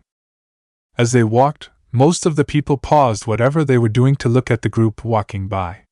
The various stall owners gawked at them, open-mouthed, thrown off by two strange men walking amidst their ninjas as though they knew the place. Ah! Here we are. The first stop, Hokage-sama's building. Altair ibn Lahad seemed to have a strange glint in his eye. You had better tell me what's going on, Sarutobi. Altair's voice twisted itself into a snarl, directed venomously at Sarutobi Hiruzen, the sandaime. Patience, my good friend, patience. First, we have more pressing matters at hand. He seemed to nod at the three genin, motioning them forward. Patting the three of them on the head, he drew out 3 packets. Here you are. 500 ryo each, as much pay as a low-level A-ranking mission. You 3 have obviously held out well. Naruto didn't say a word as he pocketed the pay. Sakura and Sasuke did the same. And now, the 3 of you need to get some rest. Go on, don't worry, it'll all become clear as we go on. What? But, what about? Naruto was silenced by Sakura, who pulled him out of the room, as Sasuke followed. Shut it, Baka. Hokage-sama was being serious, back then. We all need some answers too, not you alone. She's right, Dobe. Let's go. Naruto looked incredulously at Sasuke and Sakura, and then nodded, resignedly. All right then. Ichiraku ramen. My treat. As Naruto bounded off, Sakura and Sasuke both stared at him, before following.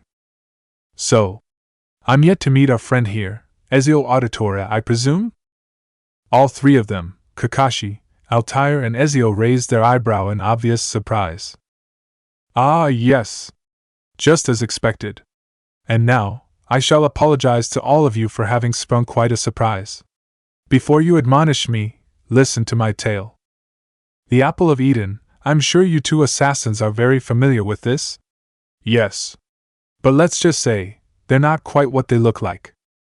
Sarutobi Hiruzen was standing in the center of his office, surrounded by the 2 assassins, Might Guy, Kurenai Yuhi, Kakashi and 2 other jonins. But for the benefit of all the others present here, I shall start at the beginning. You see, those artifacts you have are only mere pieces, parts of a whole. The 2 assassins nodded, while the others listened with full concentration. Now, do either of you know how many pieces exist? 5, came the unified reply. That is correct. And these pieces can only be utilized by those with assassin blood running through their veins. Excuse me, Hokage-sama, but what is assassin blood? Kurenai interrupted, not wanting to miss out on any of the details. This whole thing had to be pretty important to merit a summon from the Hokage himself. You see, our 2 assassins here possess something common. A special ability, am I right in saying so? Both of them nodded, Altair intrigued by Hiruzen's extent of knowledge about the assassin order. We shall go into those details later. But the important thing is that this ability is only accessible to an assassin. Now, here comes the most important part, the bridge that joins 2 seemingly unconnected phenomenon. All of them leaned in, Altair and Ezio included, at the Hokage.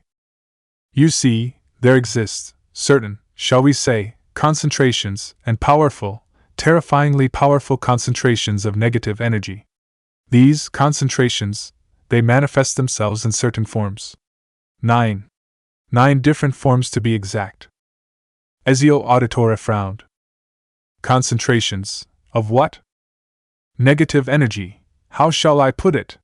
You see, just as you assassins have special ability that you can use, we ninja possess specialties too, the most important one being able to project our energy in an outward form, and manipulating these. Are you following? Ezio nodded. He was not entirely new to that. He'd witnessed the battle between Kakashi Hatake and the demon of the mist firsthand.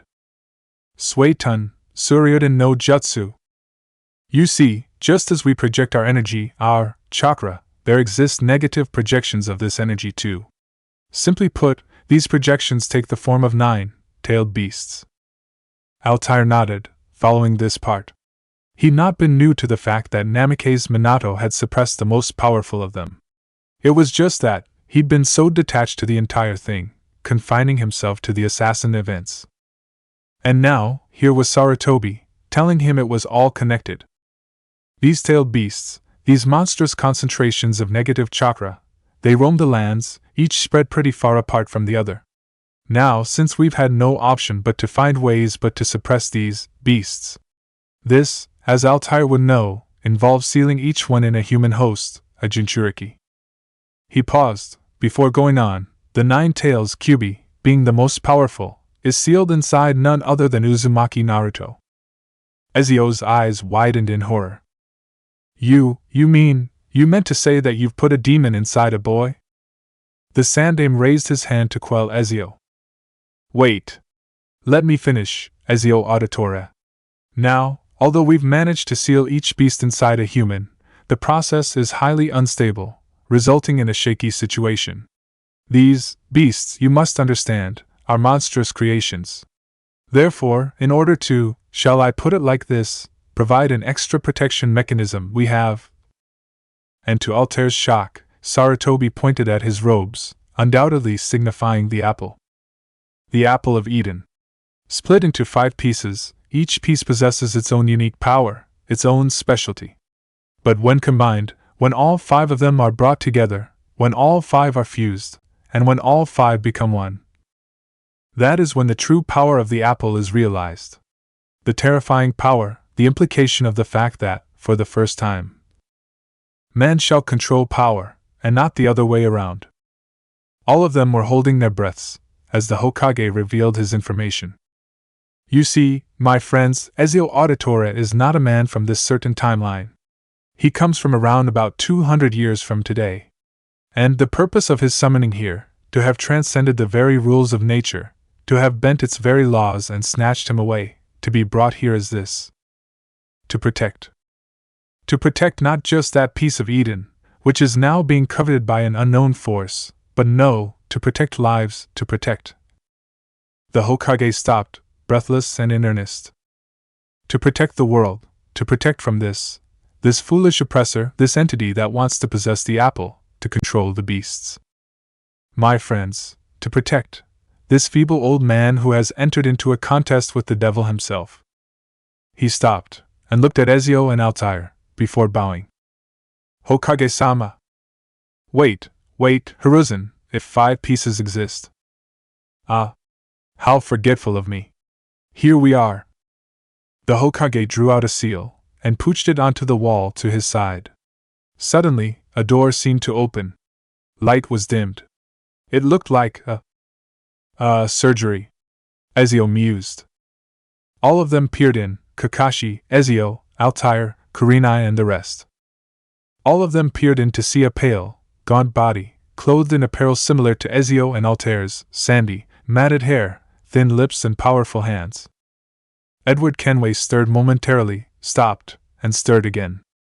Our 4th and 5th shall arrive shortly, I presume. Suddenly, he sensed an upheaval in his chest, and he turned, ready to throw out whatever was making him uncomfortable. Instead, nothing came. He panted, and his eyes teared up, obscuring the little vision he seemed to have at that point. What just?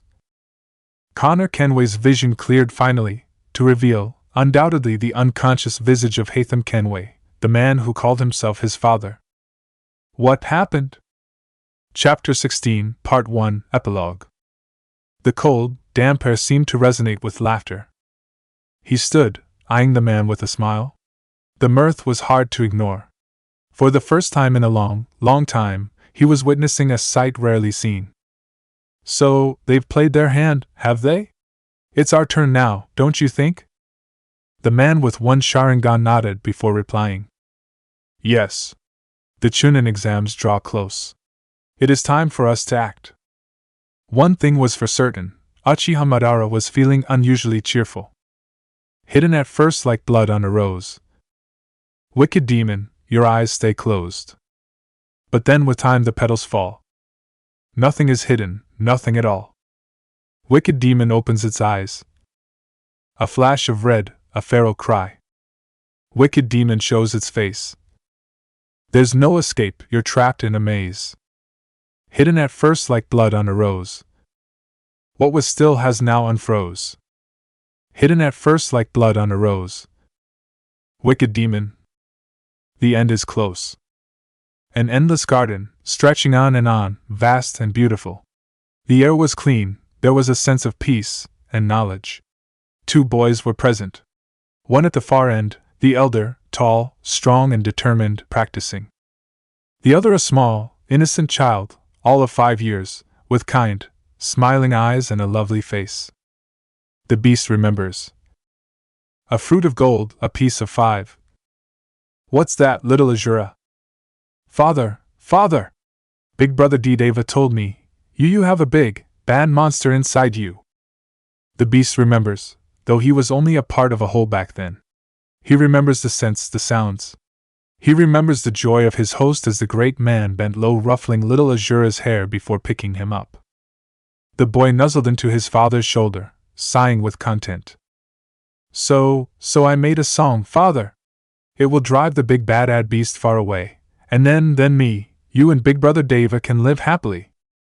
The beast remembers, as the great man kisses the boy's cheek, laughing. Thank you so much, O great Asura. He spoke in a playful, mock-deep voice as he swung his little son around. I am surely safe from the big bad beast, now that I have your protection. The little boy cooed in delight at his father's sudden change in voice. The beast remembers, the boy's mellifluous tone, his gentle face, his adorable, smiling eyes. Yet even such a beast is tamed. Wicked demon, no more the same. What is seen was hidden then.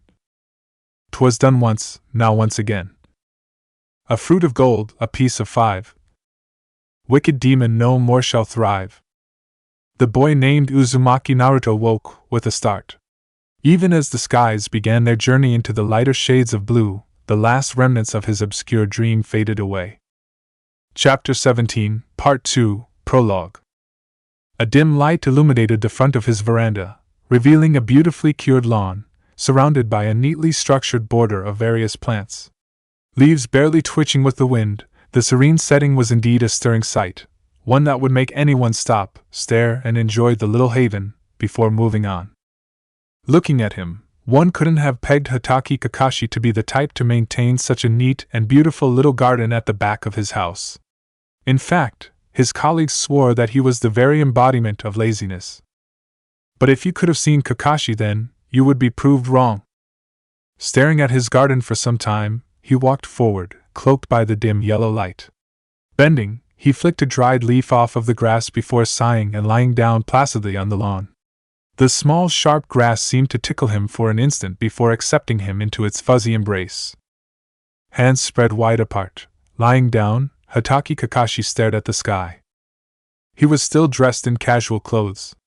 A black t-shirt hugged his torso, and baggy brown pants seemed to be the in thing. Looking up, he shielded his eyes from the yellow light. He frowned, annoyed. He looked at the switch. It stared back at him, merciless and unyielding. He tried to use telekinesis. The switch seemed too strong against his psychic advances. Oh. Wait. Forming 3 quick hand seals, he brought 2 fingers to his lips, and blew in between the gap. The jutsu seemed to work, as the small bullet of air propelled towards the switch met its mark, and once again, the darkness seemed to envelope him. He sighed. So many things had started happening. It was almost too fast to keep pace with. It felt good to lay back like this and relax, once in a while. He didn't know how long he was lying down, but when the sky started taking on a lighter shade, he got up. It was still obviously early, yet it wouldn't do to lie back down again. Deciding as such, he stood up, walked inside. Walking into his spotless bathroom, he leaned over the sink and looked at himself, through the mirror. His reflection stared back at him. His hair was slightly disheveled, and he could see the signs of a beard growing underneath his chin. Sighing, he pulled out the necessary tools to spruce himself up. Applying a generous amount of shaving cream on his lower jaws, he removed any hair on his face, before stepping into the shower. The cold water stung at first, but soon hugged his body. Kakashi barely twitched, as he let the water flow over his skin. After all, this was an everyday routine, for Kakashi always loved the cold water. True, it was always unpleasant at first, but then it felt like heaven, once you got used to it. Stepping out and drying himself, he put down his standard apparel. The dark blue suit first, covering his torso, and all the way up to his cheeks, effectively shielding his mouth. He put on the standard Konoha flak jacket, and patted himself once on the chest. The jacket was extremely supple, yet mysteriously durable. Reaching for his pouches, he latched them on at the right positions. Last, he drew his hatite, and tied it, tugging it down gently so that it covered his eye. Flexing his knuckles, he walked back out onto the veranda. With one last look at his garden, he leapt out through the opening, and into the gentle breeze that flitted its way through Konoha's still deserted streets. You see, Kakashi's garden was a matter of great interest among all the jounins who'd come to his house. The garden housed various plants, ranging from flowering, vegetables, and even the odd crouton. But right in the center, enclosed by a dainty border, stood a small plant, with lavender flowers. Lavandula, a plant not found commonly in Konoha, had, in Kakashi's opinion, the most beautiful flowers of all. Lavender, the very same color of the gentle paint on Rin Nohara's cheeks. Chapter 18 Begin. It was neither bright nor dark. In fact, he couldn't even tell what time of day it was. It was neither warm nor cool. It wasn't that the climate was somewhere intermediate in relation to those somewhat ambiguous adjectives. No, it wasn't that at all. It was just that, he couldn't tell.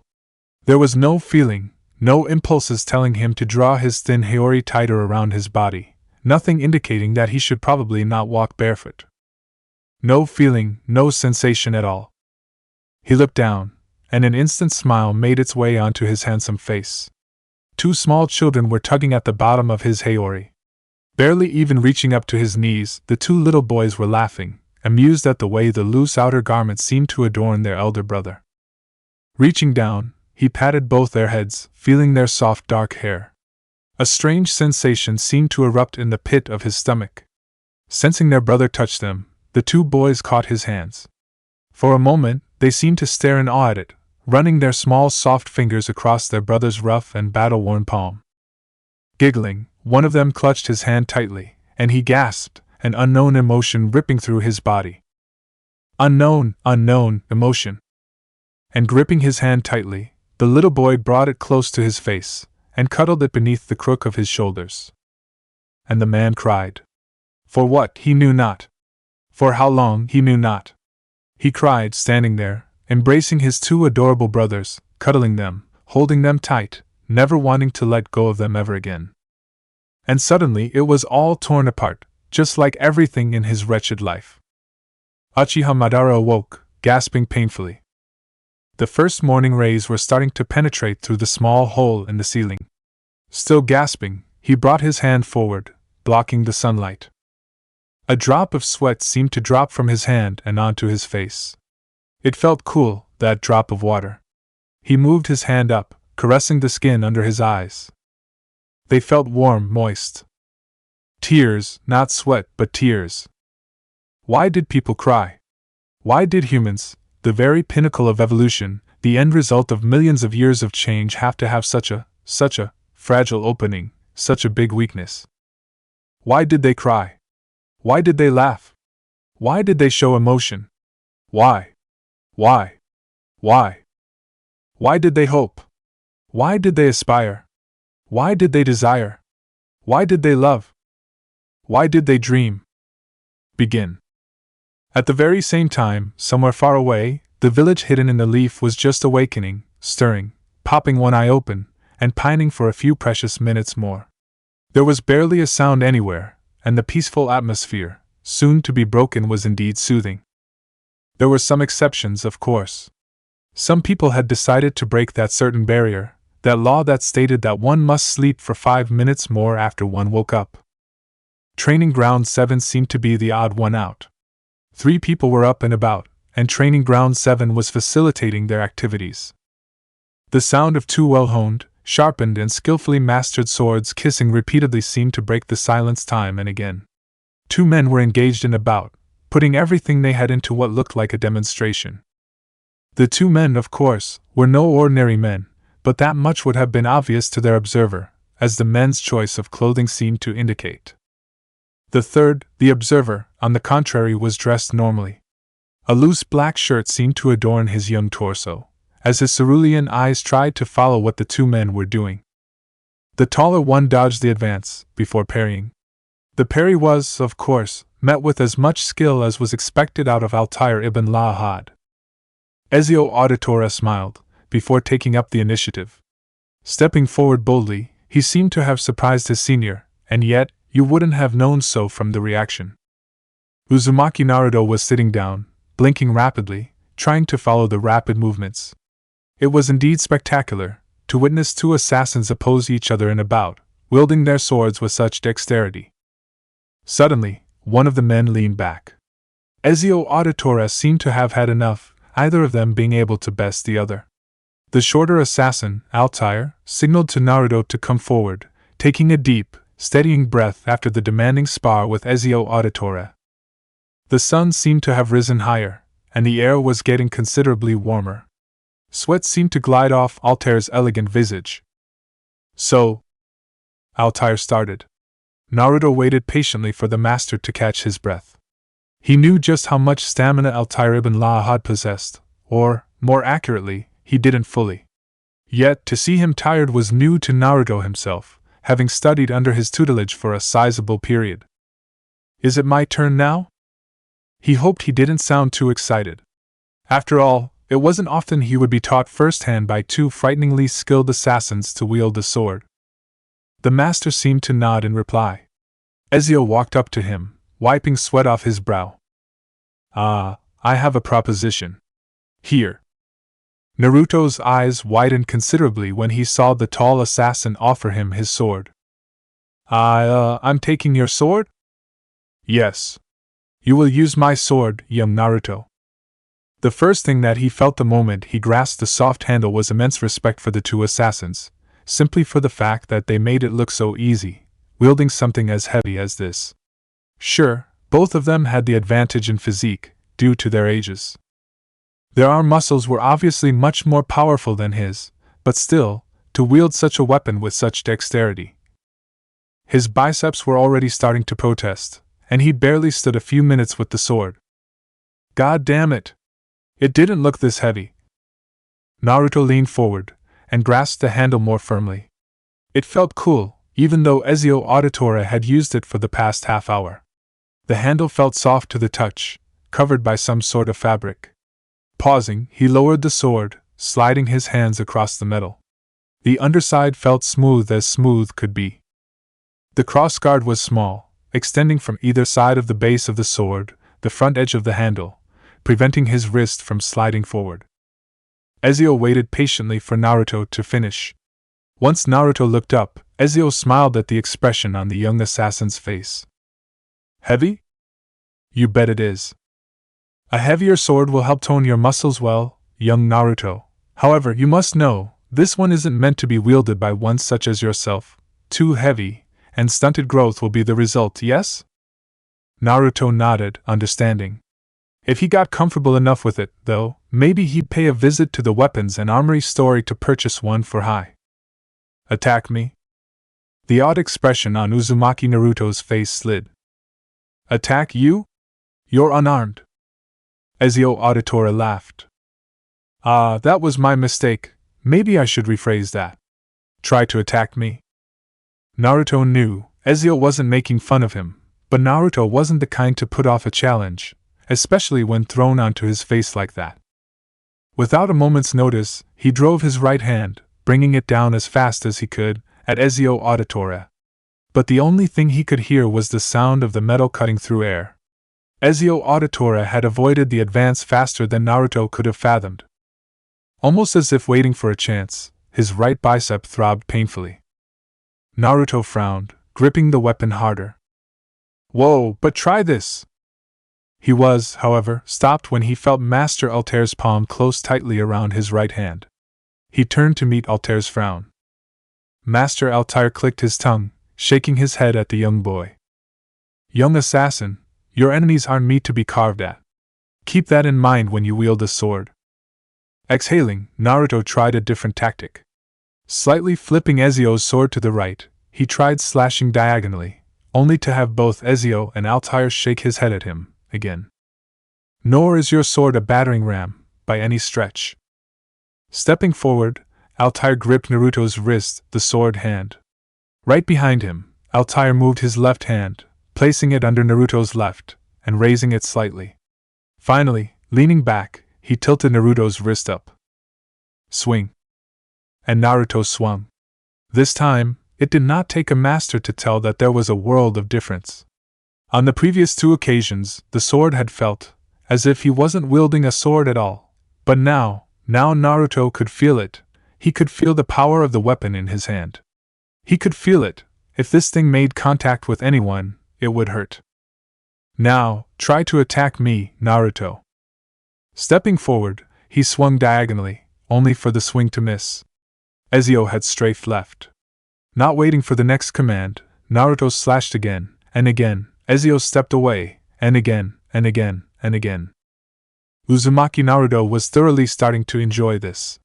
Sure, there was always the thrill of hand-to-hand combat, taijutsu and the likes, but this was a whole new level.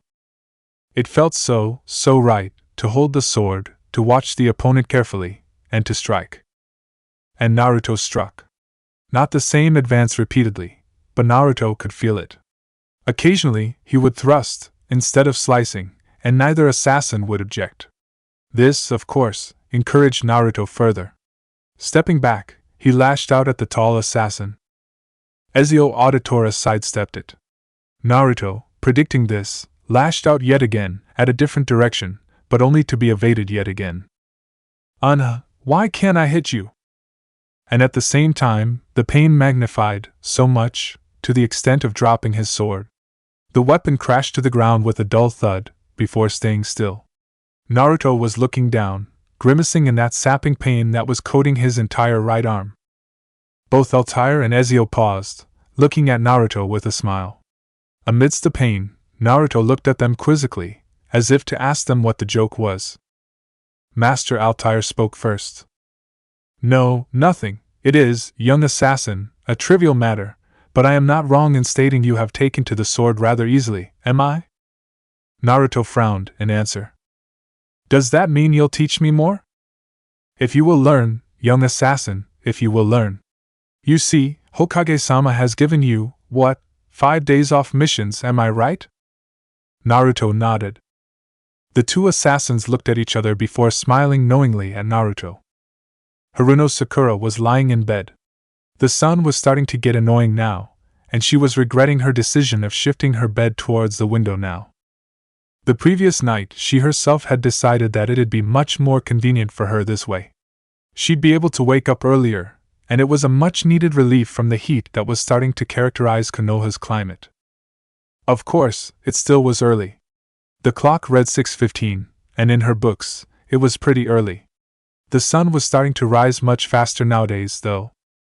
Stretching, she shot up, trying to shake off her sleep. Her room was small, yet, in her words, it was cozy. No elaborate wall decorations, no overexuberant shades, a dull cream adorned her walls, with the odd painting of herself when she was 4. In the far end, a hand-drawn picture of a cherry blossom flower hung, painted by her mother. Sakura walked down the stairs, and into the dining room. She could make out the silhouette of her mother in the kitchen, busy with the breakfast for her father, who had to leave early for some council meeting. Moving silently into the kitchen, she stood behind her mother, and hugged her. Haruno Yumiko turned with a small squeak, pleasantly surprised to see her daughter up. Ah! Up early, Sakura dear? What's the special occasion? Nothing. It's your day off, isn't it? So what do you plan to do? Haruno Yumiko brandished a plate at her daughter, signaling for her to carry it. The two of them laid it on the table. As Sakura sat down, her mother brought the steamed rice and natto dishes. The both of them helped themselves after a quick itadakimasu. A day off, yeah, I think I'll start training.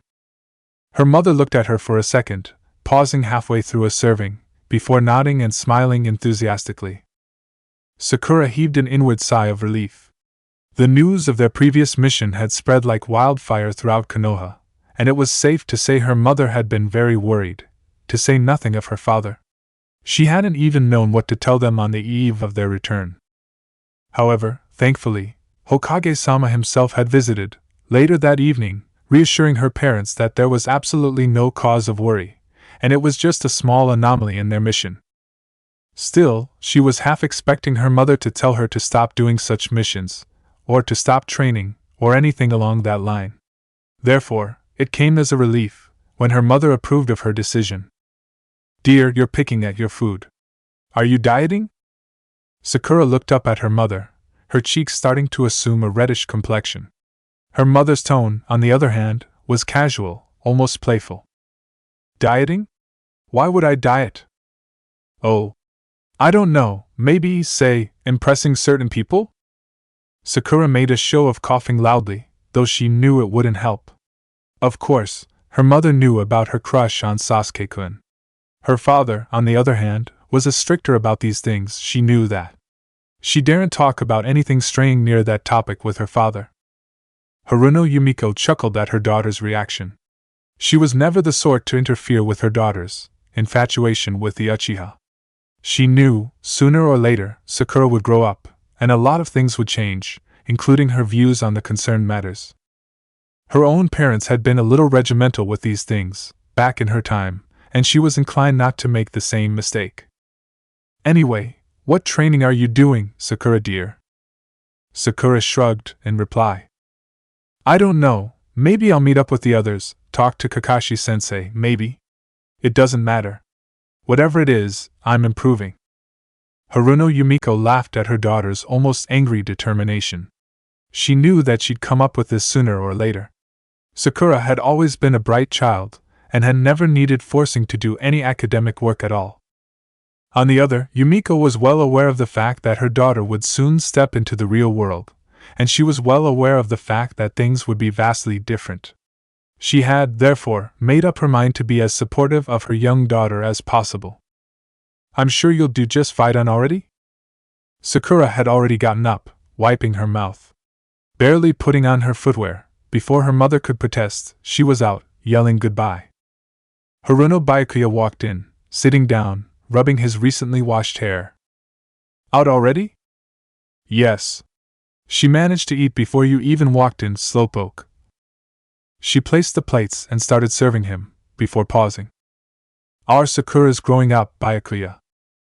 Yumiko turned towards her husband, a melancholic look on her face.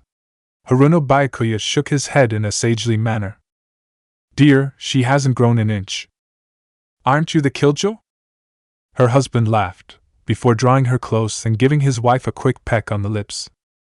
She is, Yumiko-chan, she is. Our Sakura's growing up. Very quick, here, I want to tell you a few things, when it's still fresh on your mind. Visualization is a very important aspect of reading. Most of the time, we subconsciously visualize most of the things we read. In this respect, the name Byakuya will certainly pique the Bleach fans among my readers. To you, the Bleach fans, I want to say, yes, I visualize Sakura's dad as someone like Byakuya, in terms of appearance. I'm enunciating this because Sakura's dad plays a role in many of the upcoming chapters. Tall, fair, black-haired and cool. Although, his behavior is vastly different to that of the snobbish attitude that Kichiki Byakuya seems to possess. It should obviously be no surprise as to why I wanted Sakura's dad to be named Byakuya. As for my non-Bleach fans, I'll repeat, I visualize Sakura's dad to be tall, black-haired, fair and all-round cool. You guys probably wouldn't know why I've named him Byakuya. Kichiki Byakuya, a character from Bleach, has a sword known as Senbonzakura and his attacks are almost completely based on cherry blossoms. Sakura's mother, Yumiko, is named so, because Yumiko means plum blossom, something, I thought, fits Sakura's mother perfectly. And lastly, natto is a traditional Japanese soybean-based dish, commonly eaten with rice. 25 minutes later, Haruno Sakura was panting, her stomach protesting in hunger, a result of another bad decision. Stupid, stupid, stupid.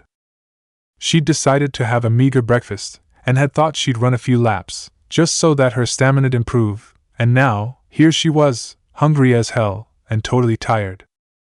Stupid, stupid Sakura. Her jogging reduced to a slow-paced walk to allow her time to catch her breath. She wasn't used to this kind of exercise at all.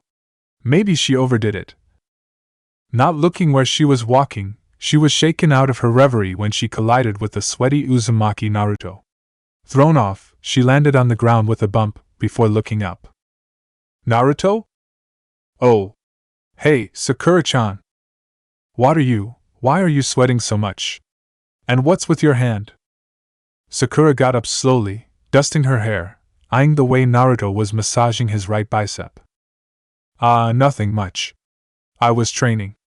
I'm learning to use a sword, Naruto declared excitedly.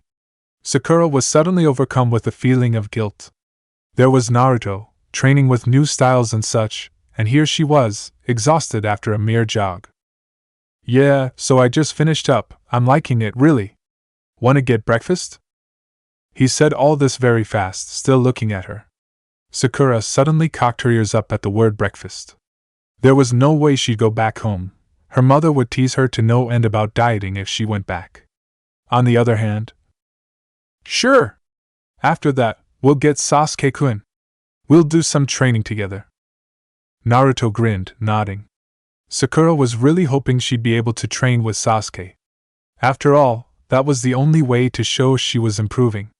And then, of course, she could ask him, "Oh, you coming?" Naruto had already set off, yanking his semi-wet black t-shirt back and forth, exhaling loudly. She jogged up and started walking alongside him. So, you're learning to fight with a sword? Naruto nodded, though he looked less excited this time. Yeah. Today, though, I didn't train much. Just watching those two fight, that's all. I only got to swing it a few times. Man, that stuff is heavy. But I've decided, it'll be a sword for me. Sakura couldn't help grinning. It was so infectious, the enthusiasm with which Uzumaki Naruto made his plans for future combat. It was just, she even felt confident she'd be able to get somewhere too. Naruto? Where exactly are we going? This isn't the way to Ichiraku. Course, I know that, Sakura-chan. I visit every day. Nah, we're having breakfast at my place today. We're having breakfast at your place? Sakura repeated. Naruto suddenly dropped his grin. Yeah, is anything wrong? Don't wanna come? I'll understand. Oh no! It's nothing. Let's go. It's just, I haven't really seen your house yet, that was all. Naruto smiled, a dreamy look taking over his face. She followed. They seemed to take a right halfway through Tea Leaf Street, before turning through another alley. Finally, they came face to face with a small apartment. 3 floors stood, and Naruto pointed to the second. I live on the second floor. The first floor is occupied by this old civilian, she never steps out much, like, ever. And the third is unoccupied. Sakura looked up. It didn't look bad at all.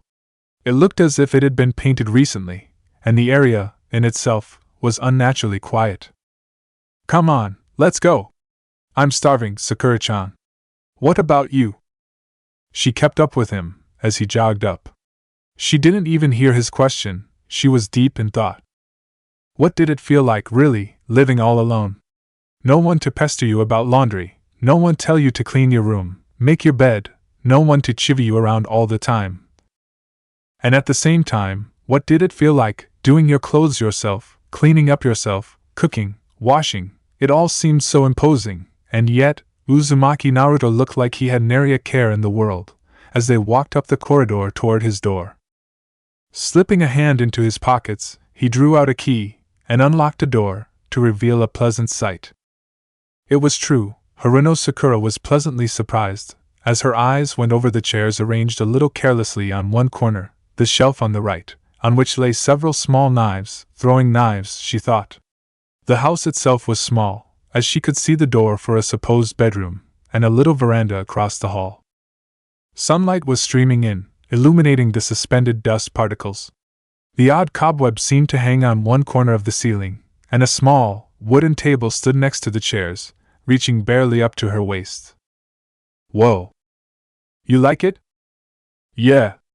I mean, it's neater than I expected. Naruto chuckled, as he walked past. She stood in the middle of the hall, looking around. The place was small, maybe 2 times the size of her room, but yet, it seemed so quaint.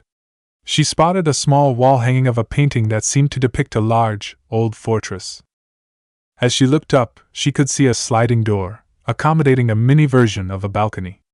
A few plants seemed to be adorning the railings. She walked forward, sliding the door and stepping into the balcony. Looking down, she could see the shopkeepers setting up their store for the day. The view wasn't overly marred by the other buildings. She turned, and walked back into the hall. Naruto seemed to be busying himself with the breakfast, and she still hadn't seen the rest of his place. Hey Naruto! Can I go in here? Oh sure. That's my bedroom. Naruto was still in the kitchen, so she decided to go in herself. Walking in, she could see a small, neatly ordered bed, with a little drawer nearby. There was a window to the right, tightly shut. All in all, it was a pleasant surprise. While by no means she was expecting Naruto to be a slob, his house was much neater and ordered than she had envisioned. Her thoughts were, however, cut short when a delicious smell came wafting in. Hey, breakfast's up! She walked out with an almost wistful expression. Anything that smelt that good had to taste so. As she walked in, she could see that Naruto had already laid a cloth over the dining table, and was setting the plates. Naruto laughed, and pointed to the kitchen. To her shock, another Naruto walked in, carrying cutlery, and she was sure she could see another Naruto inside, waving at her with a silly grin. Kagabunshin. You'd be surprised at how much you can do with the jutsu, you know. Sakura opened her mouth to reply, but shut it almost immediately. One of Naruto's shadow clones had laid the dishes on the table. It was nothing much, an omelette, with its tsukmono and a glass of milk.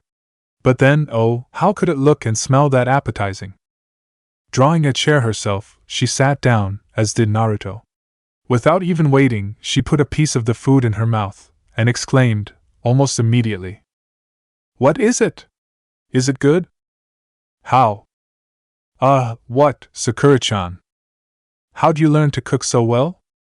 Naruto broke into a wide grin that almost split his face in two, before sobering up and replying. Nah. Nothing much, really. You'd be forced to learn to cook if you were in Masyaf, too. That's where I stayed all those years, he added, seeing the momentary confusion on the pinkhead's face. As for the breakfast, I'm sure you know what those are. All thoughts of dieting, or any such absolutely obnoxious idea fled from the young girl's mind as she started eating. Naruto, too, dispelling his shadow clones, had begun. A/N, sorry for the interruption, I mean it. But for those who want to know, tsukmono is traditional Japanese pickle. 20 minutes later, the two genin were walking out of Naruto's house. The moment they'd finished, Naruto had done the dishes, as she watched the shadow clones work, in fascination. She wasn't feeling stuffed, after that breakfast, and yet, she knew she wouldn't be hungry for a while. As she helped the several Narutos tidy up after their meal, she couldn't help but warm up to the boy. Sure, Sasuke-kun was cool, and he was handsome, and so suave, but Naruto was a different subject altogether. Everything about him had been a surprise, ever since his sensational entrance, his combat, and now, his personal life. Why, she was almost envious of him, for living like this. She was envious of the way that perpetual smile seemed to play on his face, even though he didn't have anyone to take care of him, and do things for him. She was envious of his carefree attitude. But most important of all, Haruno Sakura was starting to enjoy her friendship with the unpredictable Uzumaki Naruto. Mitarashi Anko smiled. This, of course, signified imminent danger to anyone within a 50-foot radius of her. Because that was the thumb rule. Mitarashi Anko never smiled. If you ever saw her smiling, you would tend to leg it to a safe distance. Mitarashi Anko was a sensation among the ANBU, her colleagues. Mind you, sensational in a negative sense. Sensational, because everyone were scared shitless of Mitarashi Anko, and if she was smiling, well, Marino Ibiki would start feeling uneasy. Yes, that was exactly how scary Mitarashi Anko was, dumpling obsession and all. It should strike you, really, when you saw her with that mauve trench coat and a fishnet armor that had nosebleed-inducing effectiveness on the most homosexual of men. A fearfully trained sense of movement, skill and detection had ensured her the top ranks in the ANBU. And she had ensured she stayed there. Among the ANBU, especially the newbies, Mitarashi Anko was a nightmare. It was something in her attitude, something that seemed to tell them, either friend nor foe was safe near Mitarashi Anko, that seemed to scare them out of their wits. Getting back on topic, Mitarashi Anko smiled, before deploying the senbons. Those two little shits will never know what hit them, Anko thought, as she watched Connor and Hatham Kenway collapse. The SomeDamn has to be shitting me. Assassins? These two? Chapter 19 Spy. Pulling his hair at the back together and securing it in a firm ponytail, his long, elegant fingers gripped the bathroom sink quite tightly as he surveyed himself over on the mirror over his sink. A thin, rather handsome face with prominent tear troughs stared back at him. And suddenly, without any warning, the obsidian eyes that were looking into his own changed. The Mangekyo Sharingan blazed back at him in full glory. It was like an adrenaline rush. Not a nanosecond after his Mangekyo came, the world started feeling different. Suddenly, Itachi could feel even that small droplet of water sliding off of the sink, even though it was nowhere near possible through normal vision. He could sense slight chakra deflections out there in the hallway leading up to his room. He could sense. Sheesh. Shut the fucking door, why don't you? Ain't too cool running into you in the bathroom when I wanna take a fucking piss, emo boy. Turning slowly, he met the gray-haired criminal's eyes, instantly silencing him. Haiden of Yugakure's snarl rapidly decremented into a squeak, and then silenced the moment he locked eyes with Uchiha Itachi. Whoa there. Whoa. I don't want no trouble. Just saying, man, since we're roommates and all, just lock the fucking door. Remind me again, Haiden, exactly why are we roommates? Haiden knew he had to be careful here. He just moved into Uchiha Itachi's room last night, on Pain's orders. He'd protested, of course.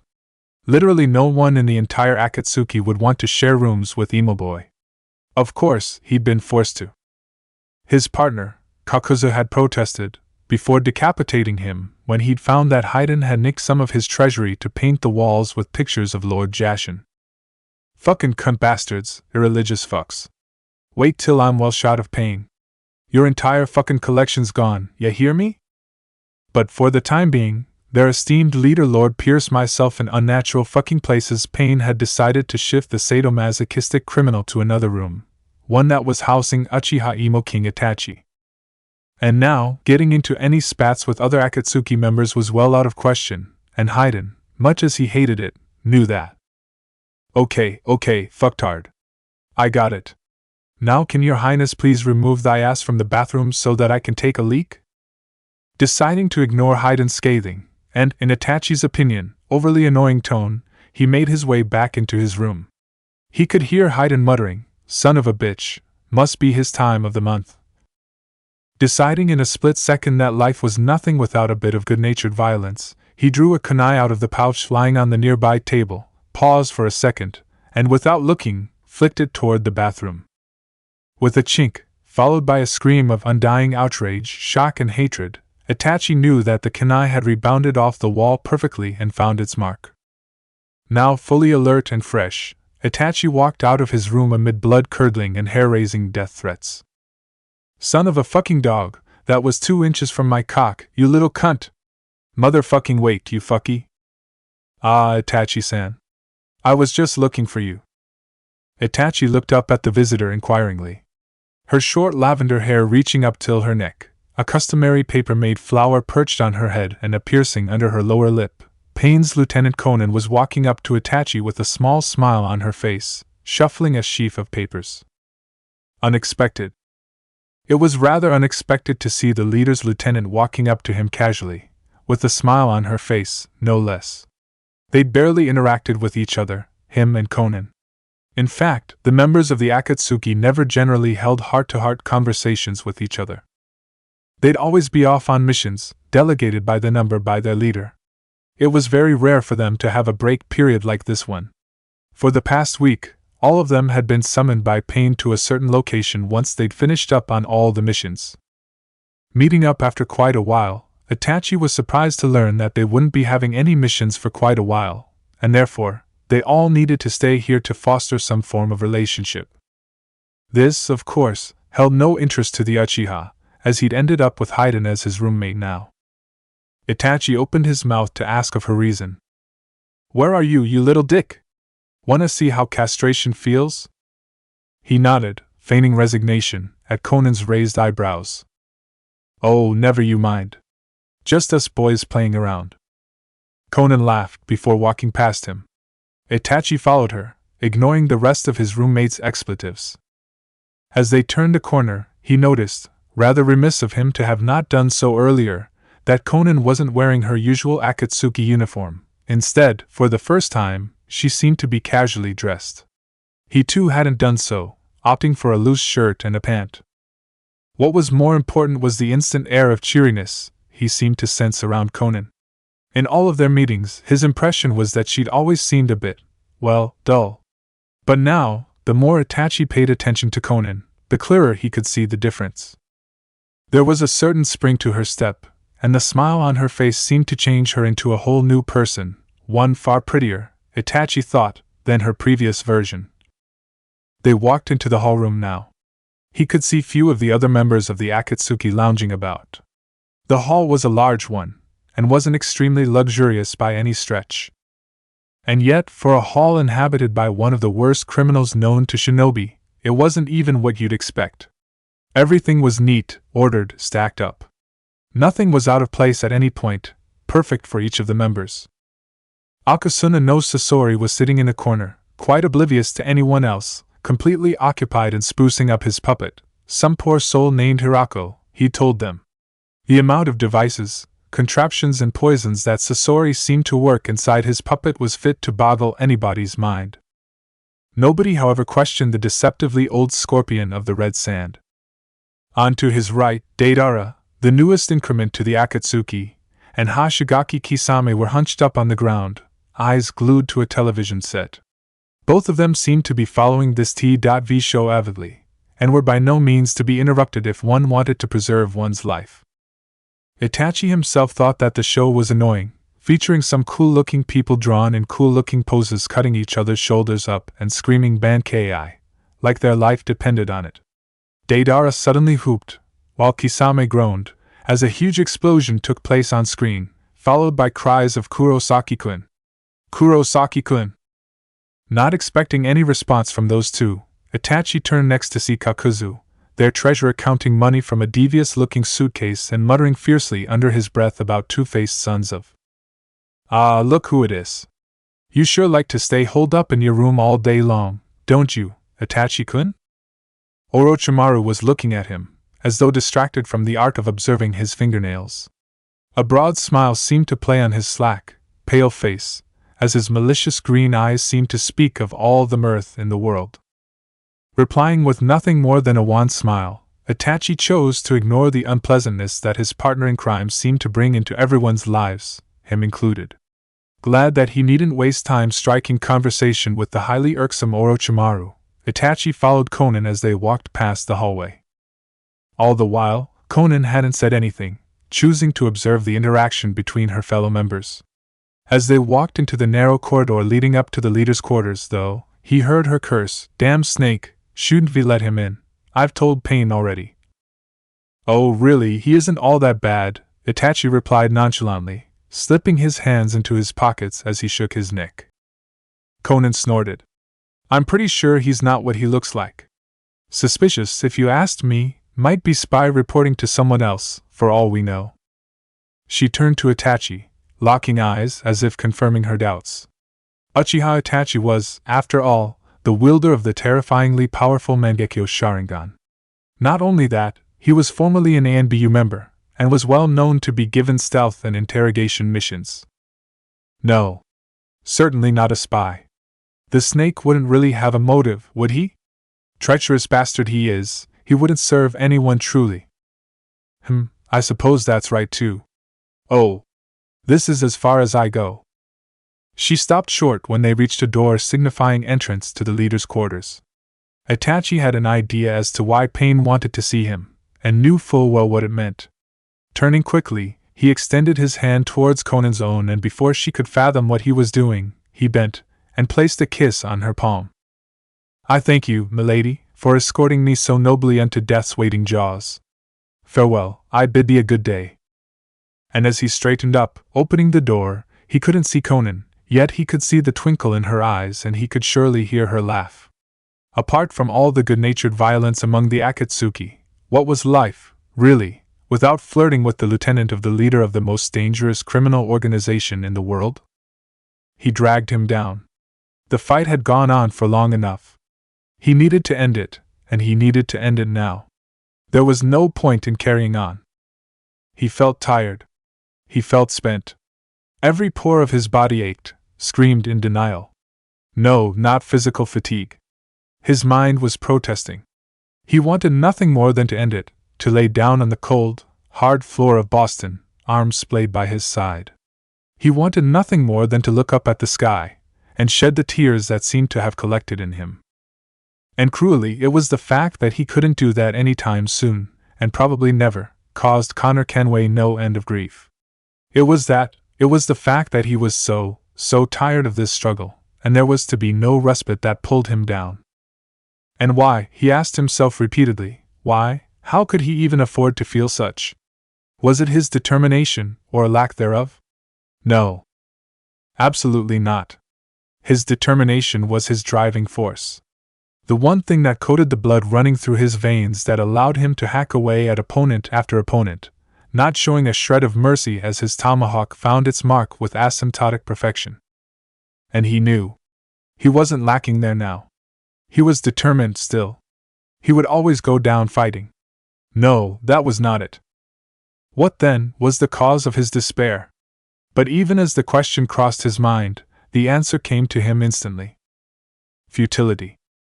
Something that could be overlooked, underestimated, and tossed aside easily, with disregard to the consequences. It was like a slow-acting poison, slowly but surely creeping up towards his heart, gnawing away at his insides bit by agonizing bit, all leading up to this one crucial moment of self-doubt.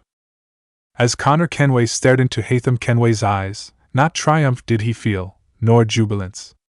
This one moment of purity shared between father and son, whose interactions with each other spoke of rivalry, hatred, race, company, belief, and lastly, creed, revealed to him that one final doubt, like the final test one needed to pass before they ascended. Futility. How much of his effort had been futile, if not all? Was he, then, working toward the wrong goal? Was he even working towards a goal, or was he destroying one that should have been achieved without his interference? Had he erred then? You oppose tyranny. Injustice. These are just symptoms. Their true cause is human weakness. Why do you think I keep on trying to show you the error of your way? The error of his way? Was there, then, an error after all? Were his father's incisive words, so much more lethal than the deadliest knives any of his Templar friends could throw at him, directed correctly? And as all the emotions converged at one single point, he felt a single tear drop from his scarred face onto his father's, one so much like his own. For a fraction of a second that seemed to proceed with all the urgency in the world, he looked at his father, and saw not the Grand Master of the Templar Order, but Haytham Kenway, the broken father of a lone young boy struggling against more than just Templar resistance. Help me, someone! In your haste to save the world, boy, take care you don't destroy it. Relax, young Naruto. It is your day off, I hear? Why exert yourself? An extremely sweaty Uzumaki Naruto was trudging up to the place where two men clad in white robes were lying about lazily. Panting, he paused to shoot a furtive look at Ezio. Early that morning, he first used the sword. After spending 2 hours on it, he decided to eat back at his place, somehow running into, and convincing Sakura to eat along with him. To his pleasant surprise, she'd been awed by his house, and had asked no end of questions on their way back to Training Ground 7. But after reaching there and realizing that Kakashi-sensei had taken the day off too, she'd said she'd go and find Sasuke so that the three of them could train together. Given some time, Naruto had sat down and let his mind wander back to the state of his own house. Far cleaner than it had been when he'd first stepped in it, it still needed quite a bit of upgrading. Deciding that he'd need around 600 ryo for upgrading his house, getting himself some clothes, and that he'd need to start saving up for a nice weapon, Naruto had started on the routine D-ranked missions alone. Realizing that using Kage Bunshin was an easy way to do it, he decided to not use the jutsu, and instead, sweat it out on his own. After all, in a few days he'd start weapons training, and though the two assassins made it look easy, he'd experienced the strain on his muscles firsthand this morning. And so, as the sun was well in its ascent, Naruto walked up shakily and plunked himself down on the soft grass without a moment's notice. As he closed his eyes and opened them again, he heard the master speak. You must not overexert yourself, young assassin. As much as I can imagine that it is exciting, the prospects of successfully learning the mastery of swordplay is bleak indeed, at this rate. Naruto agreed begrudgingly. And as he closed his eyes once more, he felt the fatigue of the morning catch up to him, and he slipped into slumber. It was late afternoon when he woke up. He could hear some sounds to his right. He opened his eyes slowly and sat up. Sakura was standing next to him, panting. Ezio and Altair were standing next to her, and looked at him as he woke up. It was Sakura who spoke first. Up finally, sleepyhead? Spent the morning hyper-completing missions. Where's Sasuke? Naruto stifled a yawn as Sakura sat down next to him. Fighting the temptation to lie back down, he tried to clear his blurry vision. Sasuke? He told me to leave him alone since he wanted to train on his own. She spoke the latter part very fast, and Naruto could tell she was embarrassed, and even disappointed. While he still hadn't gotten over his crush on the pink-haired girl, he felt that was rude indeed of their teammate. Not just declining her offer, but it sounded like he'd blown her off. Anyway, what's got you all tired now? Oh, nothing much, really. Just some stamina training. Ezio reckons I could do with some, seeing as both you and Sasuke are well ahead of me and all in that department. Naruto nodded at her slowly, still groggy from his nap. It made sense for Sakura to start training on her physique. Of course, he'd never seen how she fared in a spar, but she seemed to have placed herself below him and Sasuke by default. Getting up and stretching, Naruto started walking around. Where are you off to? Oh, I need to buy some stuff for my house. Now I have the cash, it'll be a good time to get stuff done, right? Right, see you around, then, Naruto. You too. Rest up now, Sakura-chan. Wouldn't want to look too haggard in case Sasuke shows up any minute now, would you? She stuck a tongue out at him before sobering up. He probably won't anyway. Right. That'll be it, I suppose. It was far better than he'd expected. All the new fittings, showerhead, crockery and cutlery cost him around 300 ryo put together. Provided he saved up a 100 ryo for today, that meant he had 200 ryo he could blow on clothes and equipment. Sweet. He walked out of the store, clutching his bag with all its contents tightly. The store was only a small distance away from his house. It'd obviously be better if he dumped the new stuff at his place before wandering back out for clothes and other stuff. Trudging happily along, he noticed that most of the people weren't paying attention to him, something he found to be a godsend. In fact, a few of the people even waved to him, having seen him working hard on their fences or other D-ranks. It was a great change for the young boy who was so cruelly ostracized by those very same villagers. And so it was with a happy heart that the Uzumaki found himself at Urahara's clothes for all occasions, ogling at an orange t-shirt that said "Go Wild, Go Sexy," with two bikini-clad females on either side of the t-shirt in a slightly provocative position. Contemplating as to whether or not he should wear this when he next met the Hokage, he was interrupted when he felt a hand on his shoulder. Don't even think about it, Uzumaki. Yamanaka Ino walked in front of him, shaking her head at his tastes. Do you know what'll happen when the Hokage sees you with that thing on? He grinned back at her. Back then, I suppose. Nah. I'm gonna buy it, and wear it for his reaction. He laughed when he heard the girl gasp in apparent shock at the Uzumaki's startling display of dress sense, or more precisely, the lack thereof. So, you're what, clothes shopping? Naruto looked at her inquisitively when she asked the question. Spending years under assassin tutelage had taught him a bit about the tone of people, and how important a clue it was in reading into those people. Yeah, why? Hey, I know. I'll help, Naruto. Are you sure? Sure, I'm sure. This way. You don't know this store, do you? Grabbing his hand roughly, she marshaled him toward what appeared to be a separate section. Naruto couldn't help but laugh at the girl's enthusiasm when it came to clothes, though she'd chosen very well for herself. You're laughing at your lack of sense, Uzumaki? You'll be grateful for me when I'm through. No one does clothes shopping better than me in Konoha. Uchiha Itachi smiled wryly.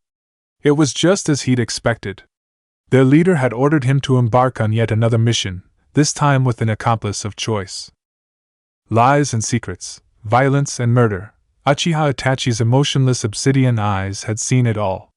He'd learned it at the very lap of the ANBU, taught so efficiently, and armed so dangerously. One needed, after all, a fearful amount of emotion, physical and mental prowess to be able to earn a 50 million Ryo bounty as a heartless murderer and a spy. So why, Itachi asked himself, to have learnt the impossibly difficult task of subterfuge and deception, was it all for this? Was he merely a spy to be stationed by his leader to gather information on what he was told? Was the advent of certain people, 5, to be precise, 5, assassins? Why, Itachi asked himself, why should he gather information? Why should he learn about things that least interested him, assassins indeed? Or was it the opposite?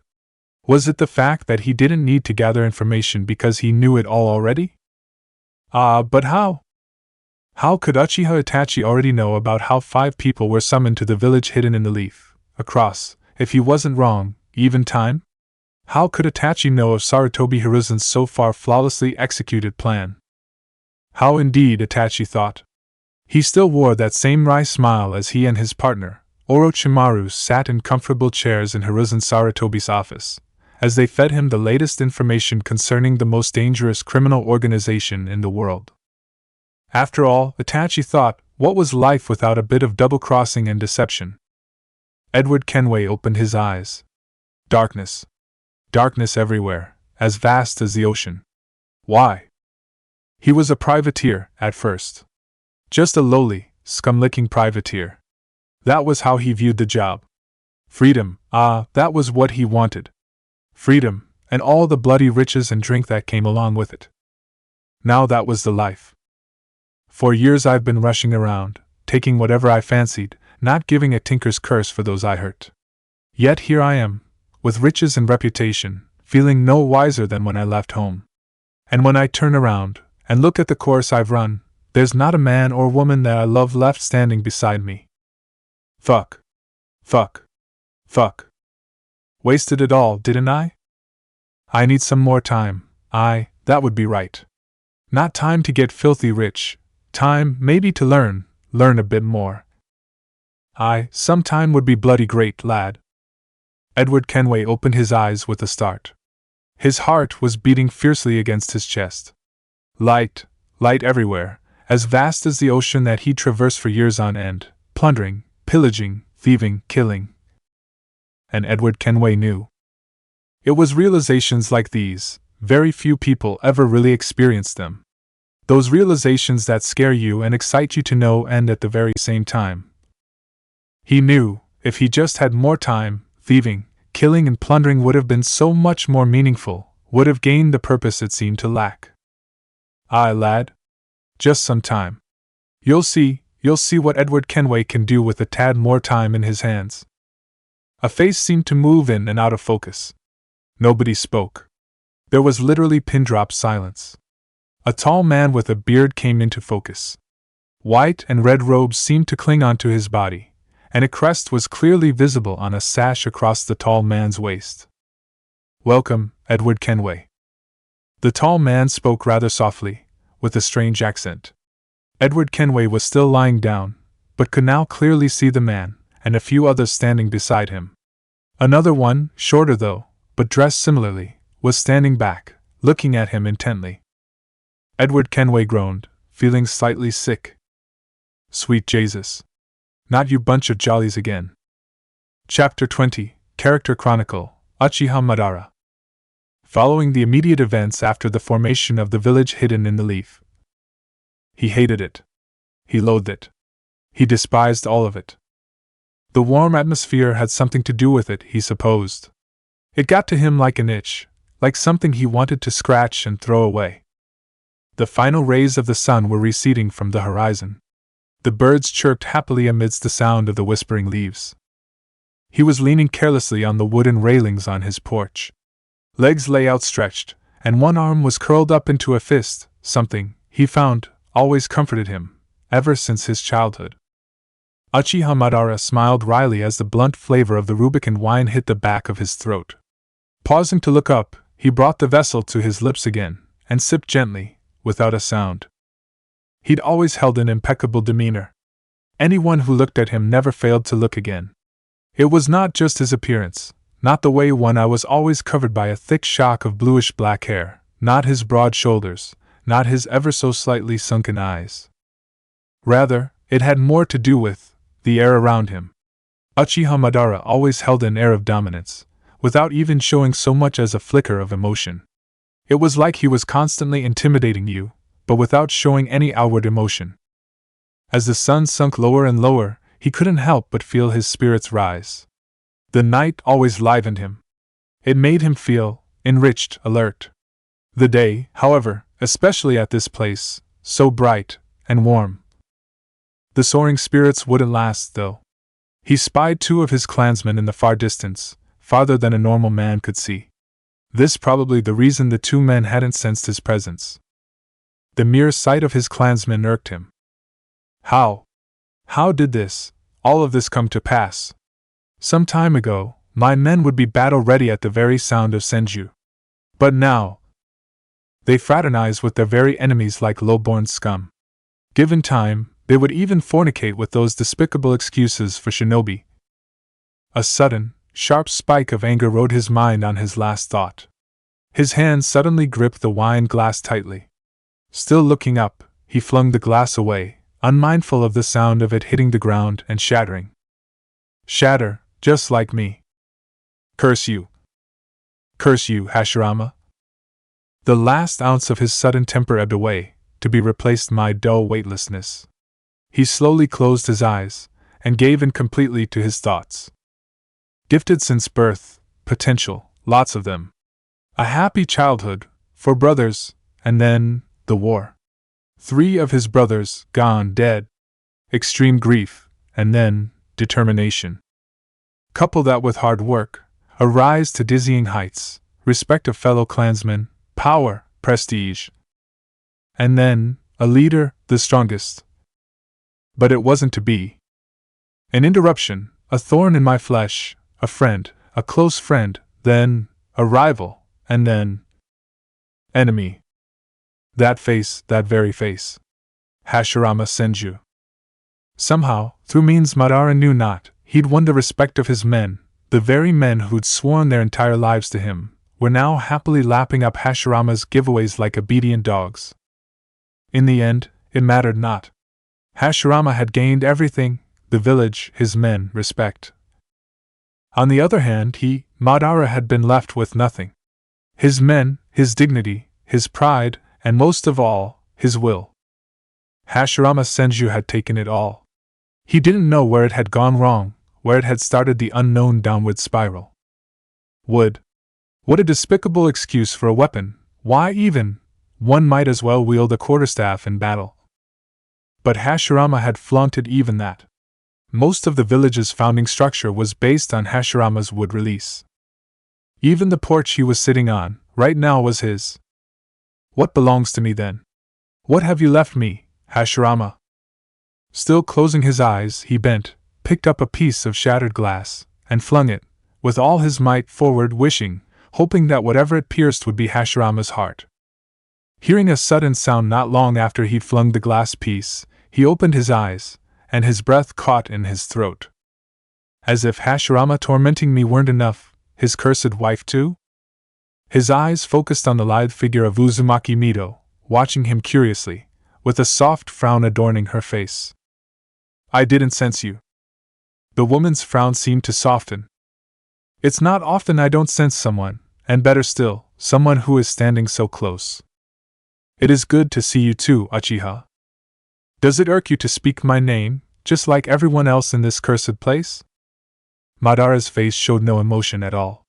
His voice was calm and even, betraying nothing. However, his heart seemed to start beating fiercely against his chest. He didn't know what it was about this certain woman that riled him up.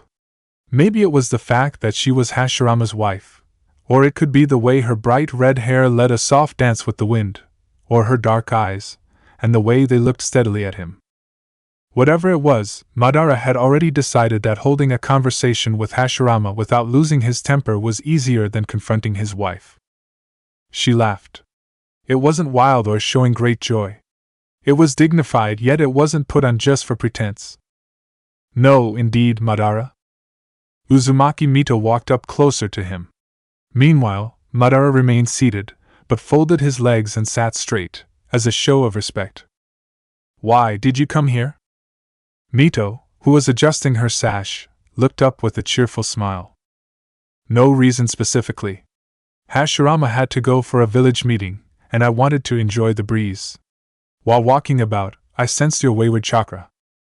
Madara knew that she was already aware of his intense dislike for his rival. The usual spike of temper at the mention of his rival's name was immediately quelled by the fact that she had come to check on him. I see. So does my wayward chakra worry you? Still walking forward, she paused. Yes, it does, about you. Why, Madara? I don't like it here. It really is that simple. Add to that, at this point, he hesitated, contemplating whether or not he should go on. The fact that Hashirama has now taken away everything that I held dear. Uchiha Madara was never usually surprised easily. His mind always improvised, and instead of dwelling on the moment, it would already start drawing out implications and possibilities. However, it wasn't ready for Mito's reaction. A sad smile graced her face. For the first time, Madara's face twisted into a frown. It amuses you, does it? Futile question. He knew, somehow, that it didn't. Not at all. It's just that. Madara raised an eyebrow at her hesitation. Forgive me, but I fail to agree with your ideals. Madara tilted his face sideways and levied her with a questioning glance. Your ideals? Do you consider yourself a leader? Madara's interest was now piqued. This woman challenges my capabilities? I am a leader. Ah, but that depends on what you believe a leader is. You see, a leader takes his people's interest into account. You, on the other hand, Uchiha Madara, don't seem to function that way. Madara laughed. It amused him to see how less people understood of him. He raised an eyebrow at the Uzumaki. You, Uzumaki Mito, don't know enough about me to adopt that tone. Uchiha Madara would never admit it, but he was already immensely enjoying the conversation. It had been an extremely long time since anyone had ever talked to him like that, and now, when someone was talking to him, he felt alive in a conversation for the first time in months. He smiled inwardly at the way Mito was returning his stare defiantly. Suddenly breaking off the stare, Mito walked even closer. Madara, meanwhile, sat stock still, eyes directed anywhere but at Mito. Walking a few steps, she lightly caught her kimono, and promptly sat down on the front of Madara's porch, her back facing him. The silence, punctuated by the wind and leaves, was broken yet again when Mito spoke. I apologize, Uchiha Deno, if my words were derogatory in nature. Sudden politeness? This is unexpected indeed.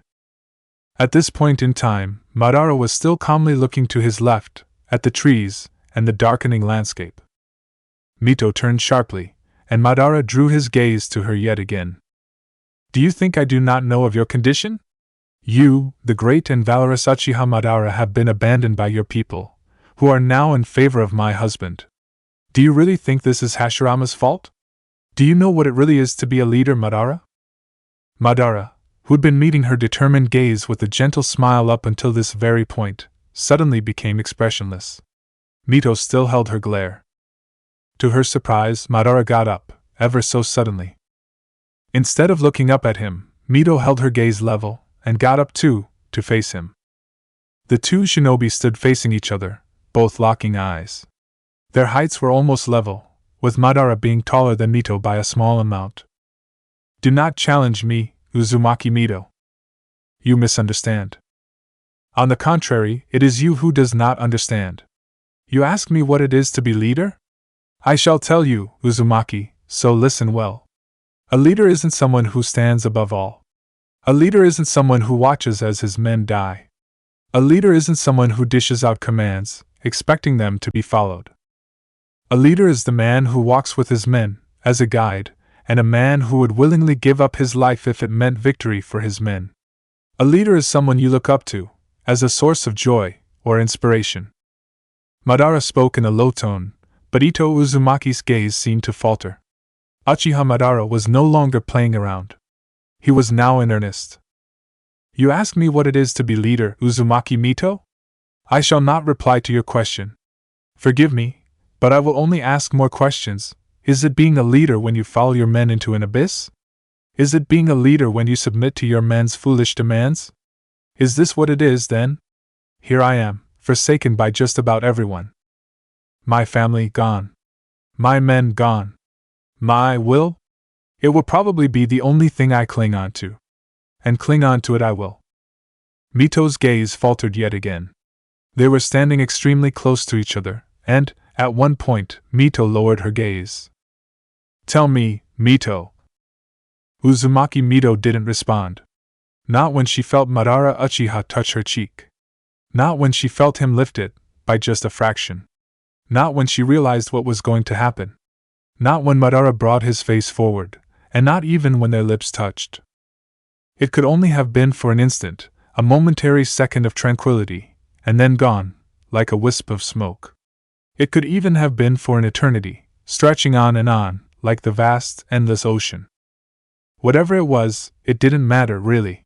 When their lips parted, she found courage to look into his eyes again, into the eyes of a man who was broken beyond repair. Madara's eyes were fixed, just as they always were.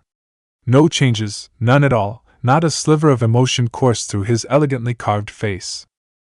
Mito stepped back, and turned without a word. Madara still remained fixed at the very spot. The sun had completely set by then, and the moon was already up, a good way into its journey.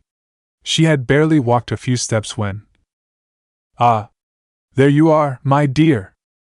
Uchiha Madara looked up, a sudden surge of adrenaline coursing through his veins. Not now, not at this moment.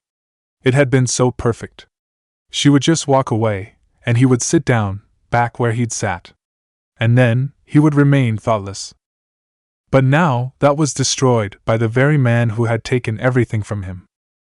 What were you doing here all this while? I was searching. I just came to visit Uchiha-dano. That was all. Shall we be off, love? Madara stared, without a word. Hashirama barely turned to look at him. Interlocking his fingers with his wife, his hand around her waist, they departed. Shall we be off, love? We be off, love? Be off, love? Off, love? Love? Madara closed his eyes once more. A strange sensation overtook his stomach. It gripped him, tossed him about like a rag doll. And Madara knew he wouldn't break down, he wouldn't let a single tear grace his face, he wouldn't scream in despair, he wouldn't tear out strands of his hair in disappointment, he wouldn't sink to the ground, and beat it, over and over and over again, in utter and complete agony. Madara knew. Present time. So the third has arrived, then? Two men were leaning against trees. Both dressed in white, the taller one was twirling a small throwing knife in his hands very quickly. Not even for a second did it look like the knife would slip, would drop from his hands and onto the ground. The sun had sunk low. 2 days, including this one, were all that was left of their sabbatical, as ordained by Sarutobi Hiruzen. And after that, it would begin. A period of training for the students, for their graduation tests. This test, according to the Hokage, was supposed to be a big event. The respective heads of many villages, and students from many lands would attend. And more importantly, the Hokage had said, a criminal group, known only as the Akatsuki, would make their first move. And in retaliation, Hiruzen Sarutobi had 5 special pieces, 5 powerful ones, powerful, not in the sense of brute force, for Hiruzen already had enough of that. Powerful, powerfully trained in the ways of the assassin.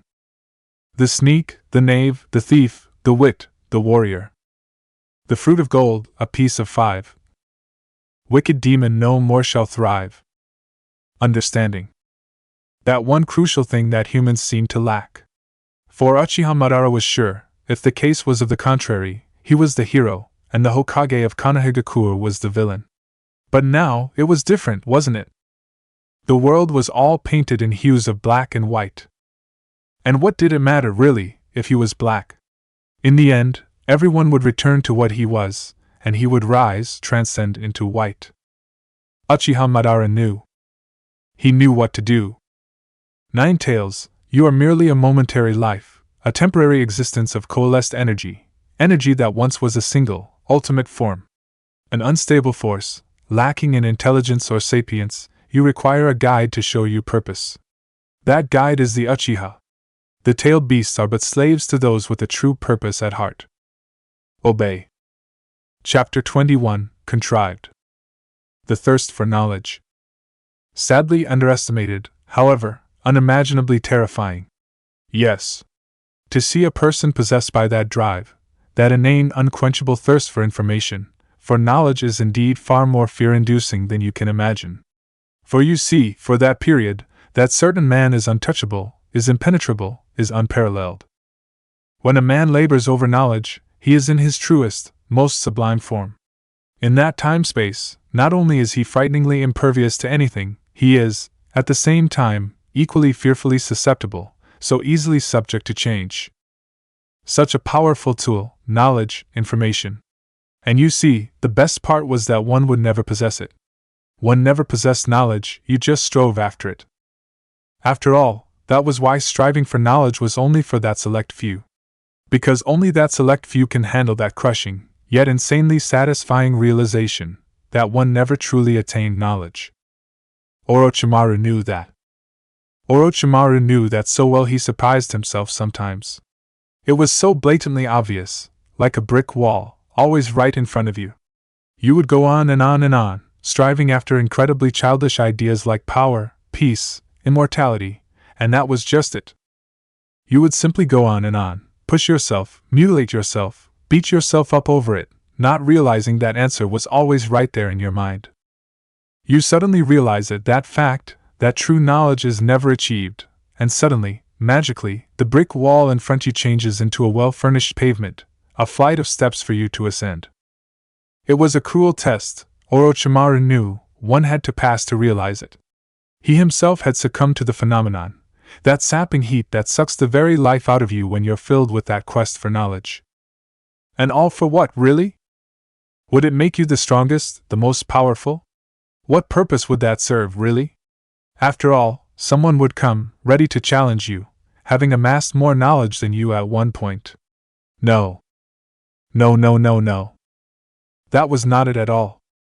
You see, that was why Orochimaru was so different than all of his predecessors, those who were crushed under the massive weight of their own knowledge. There was one key, only one right answer. And a cruel one it was. People went through great pains to achieve it. All that amassed knowledge, what was it all for? You see, this was why Orochimaru was one of a kind. The key was happiness. It made him happy, pushing himself beyond all limits in that never-ending pursuit. It filled him with indescribable mirth, knowing that he'd never ever obtain absolute knowledge in his life. He knew. He knew it so very, very well. There lay the beauty, the irrepressible, alluring beauty. Power, peace, and immortality, the three things people would give up their lives for. There was no absolute power, no complete peace, and no true immortality. What about happiness then? And yet again, there lies the beauty. Happiness, too, is not absolute. It is relative, and in a way, for those who recognize that true fact, those who embrace are truly said to witness an inkling as to what absolute happiness actually is. Contrived. Uchiha Sasuke paused, wiping a layer of sweat off his brow. He was in the spacious compound attached to his house. The evening sky was growing darker, and yet Sasuke persisted with his training. Two bunshins were standing in front of him, each showing signs of quick movement. Sasuke had two shuriken in his hand. He looked at both his bunshin. They stared back, both illusionary doppelgangers as emotionless as their original. Sasuke drew back his hand, still keeping his eyes firmly trained on his bunshin. This was the final test. The last shuriken that was unthrown, and the last of his chakra reserve had all led up to this, where he'd have to take out both his bunshin in a single throw. He reared. He threw. Uchiha Sasuke never really expected anyone to understand him truly. Of course, it shouldn't be mistaken. He was not some stuck-up little snot whining for all the attention he got. He was not puffed up, thinking that his life was unfair, and that he didn't deserve this to happen to him. Uzumaki Naruto had seen to that. It was so weird, their relationship, to begin with. He'd taken to the blonde-haired boy out of mere curiosity. Uzumaki Naruto was this standout idiot back then, screwing up at everything, and trying to make it look cool. The boy craved attention. Sasuke could see that back then. He could see that want for that which he so lacked: care, attention, love, respect, friendship. Sasuke didn't know how he could predict it, but it was obvious, whenever he would look at the Uzumaki. And out of sheer curiosity, he decided one day to walk up to him. "Hey!" The blonde-haired boy looked up. He seemed to have been pouting, muttering under his breath.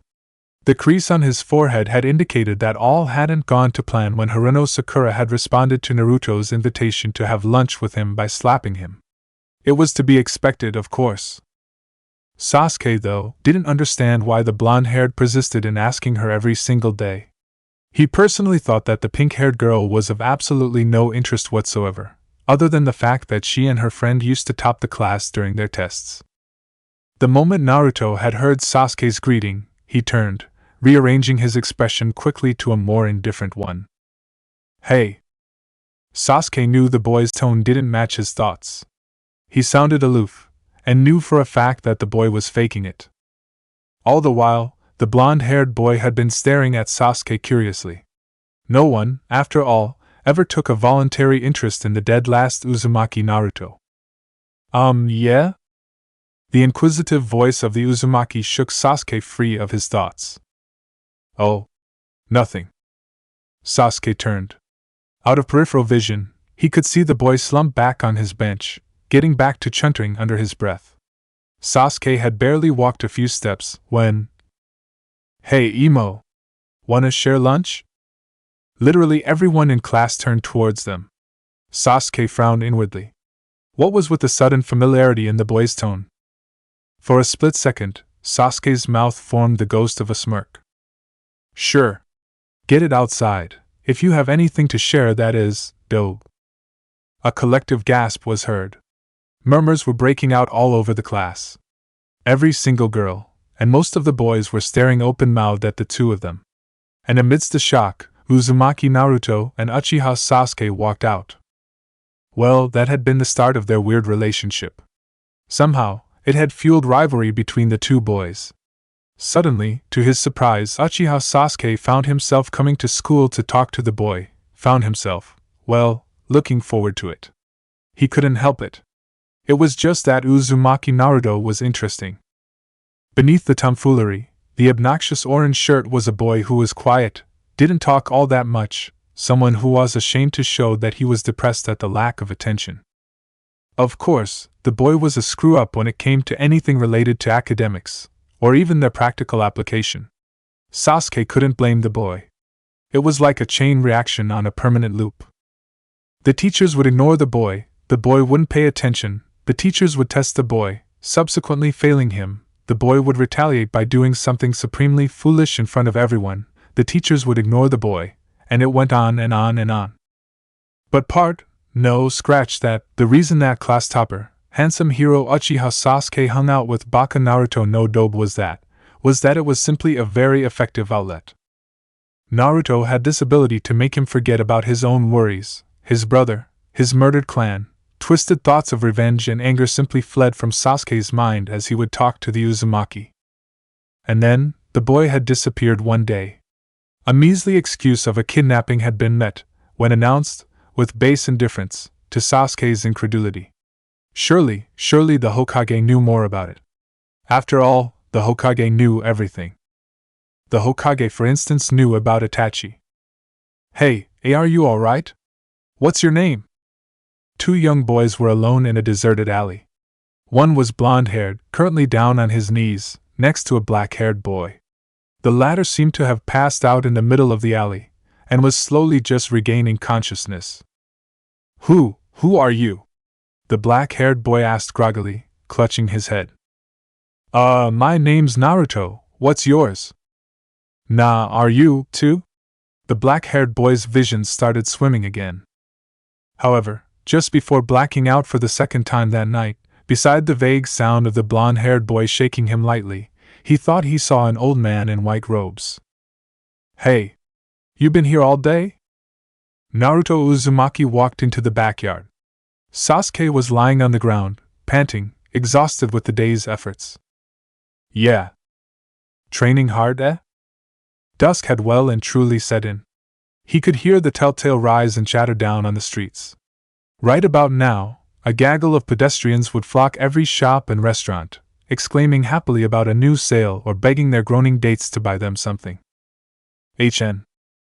Naruto sat down next to Sasuke.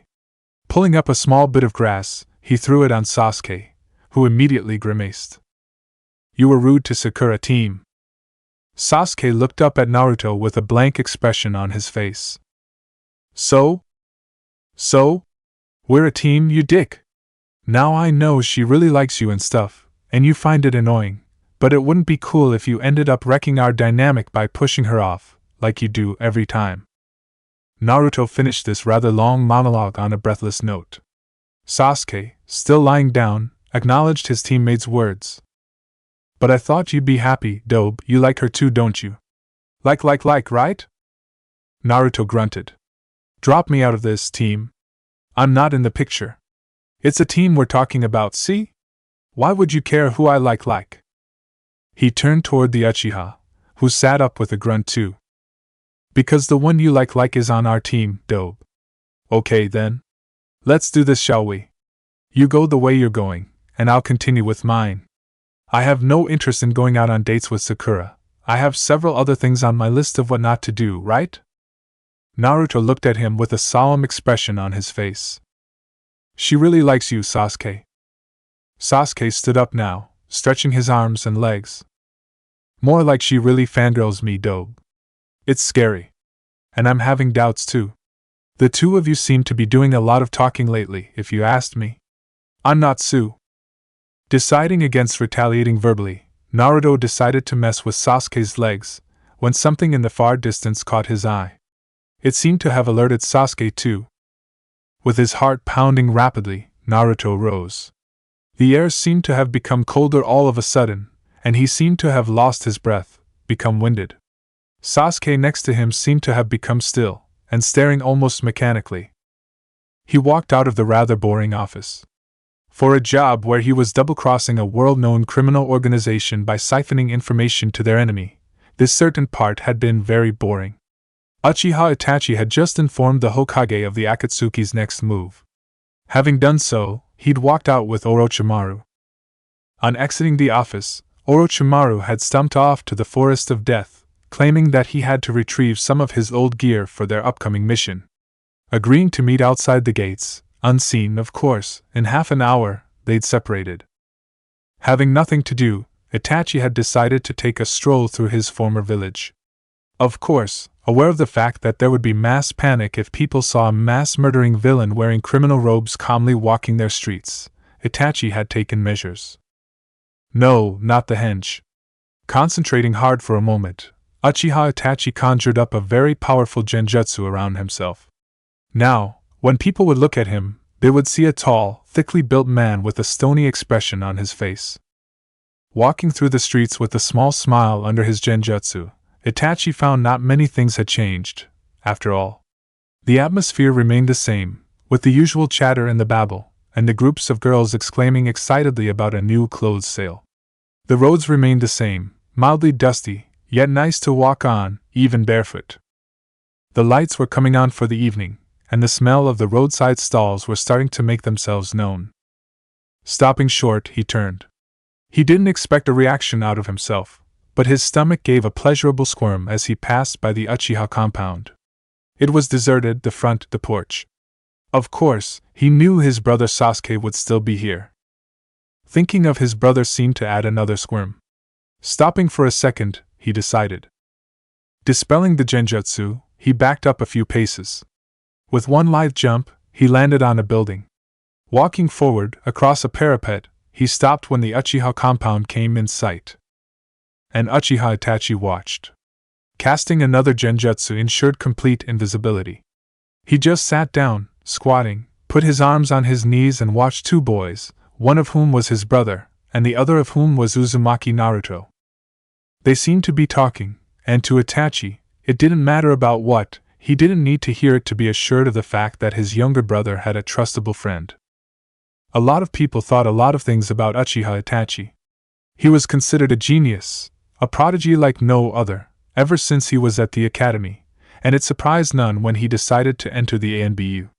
He was physically powerfully, trained mentally to a fearful degree, and his ninjutsu prowess was unmatched. He was a master wielder of the Sharingan, and his dojutsu skills could even compare to Uchiha Shursui himself. And once he did enter the ANBU itself, it was a whole new world, full of people, geniuses like himself in their own rights, that he never met before. Step into the ANBU, and suddenly it would be as if the ANBU itself took you in, embrace you with affection and sit you in its lap, proceeding with informing you of its darkest secrets. That was it, the ANBU. A world where lies were as common as a stone on the road, and secrets as abundant as the air you breathed. And of course, it helped that violence was considered as essential as breathing. And through all that, the twists and turns, Uchiha Itachi had asked himself, had he allowed himself to be twisted by the ANBU? After all, his deed took its place among one of the most sinful acts, murder of one's own kith and kin in cold blood. And who else but a twisted person could sink so low as that? He'd ignored it, those voices. He was outwardly unfathomable. No one could ever dream of reading Itachi's thoughts. Maintaining that took its toll on him. He ignored those voices and prevailed. And then, finally, there it was, the light at the end of the tunnel. Just when he'd condemned himself to consort with the Akatsuki and their plan of gathering the bijou, he'd received contact from none other than the Hokage. Surprisingly, Sarutobi Hiruzen had already known quite a bit about the Akatsuki, and had initiated preparations. He was, apparently, in contact with a man who could wield the apple, an artifact created by the Rikudo, capable of keeping the beasts in check, and once thought to be lost. When Itachi was told of the existence of the apple, he'd been shocked, thrilled by the possibilities. He could be of help again. He was part of the Akatsuki, after all. And once again, Itachi donned his mask. Not the same one donned at the ANBU, but yet a mask, one that could be worn so easily when he interacted with Uzumaki Naruto, the leader. Orochimaru had joined too, on the orders of the Hokage, and the two of them worked in tandem, reporting everything to the Hokage. And now, the war had begun.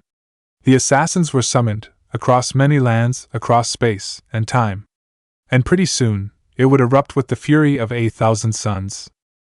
And amidst all of that, Itachi couldn't help but smile as he watched his only remaining family talk to his best friend.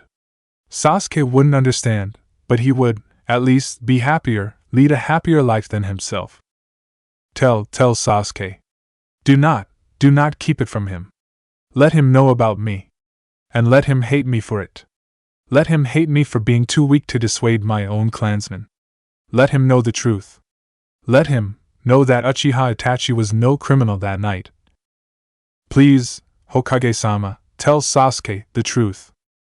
With a sigh, Itachi stood up. Sasuke wouldn't understand. Sasuke might hate him for it. But at least Sasuke knew that Uchiha Itachi was only commanded to strike.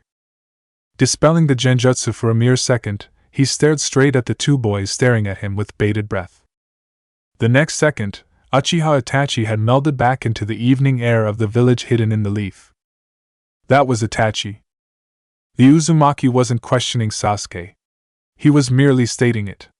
Naruto had always been wary of Sasuke's obsession with his elder brother, the murderer of one of the most powerful clans to tread the earth. He'd been careful to avoid the topic, and he'd never spoken to Sasuke about it since the night the two of them had been told about Itachi. And he was wary, as Sasuke turned back to him. Uzumaki Naruto needn't have worried really. Sasuke looked at him, before smiling. So it was, Dobe, it was Itachi, at least, it seems like Nii-san is still doing his job well.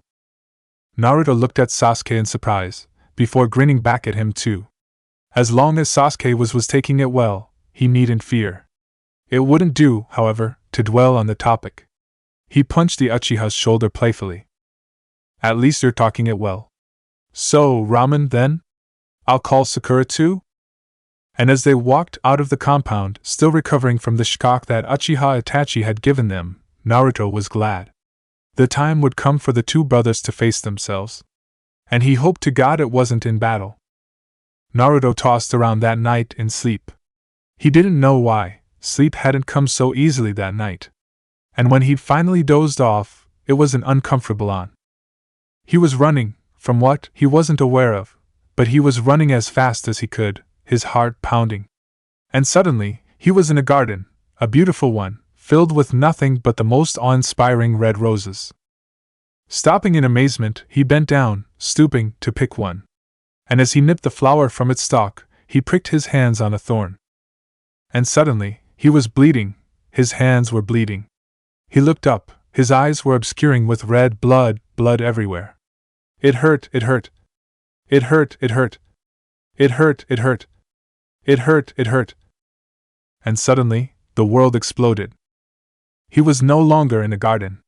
He was in a dark, dank sewer, and something that had only appeared obscurely in his dreams now appeared in full focus. Never could it have been clearer. A cage separated him and the nine tails. And once again, the tails swished, and an eye opened. Naruto gulped. The temperature had grown incredibly warm, as if he had sunk into a tub of boiling oil, and yet there was no sweat. So, Uzumaki, we meet again, boy. Why are we talking? Do not presume that I am talking to you. You are here right now, because you are at your emotional weakest, human. The malevolent eye, fixed on the young boy, flickered for a moment. The vision of the beast itself seemed to fade before regaining in clarity.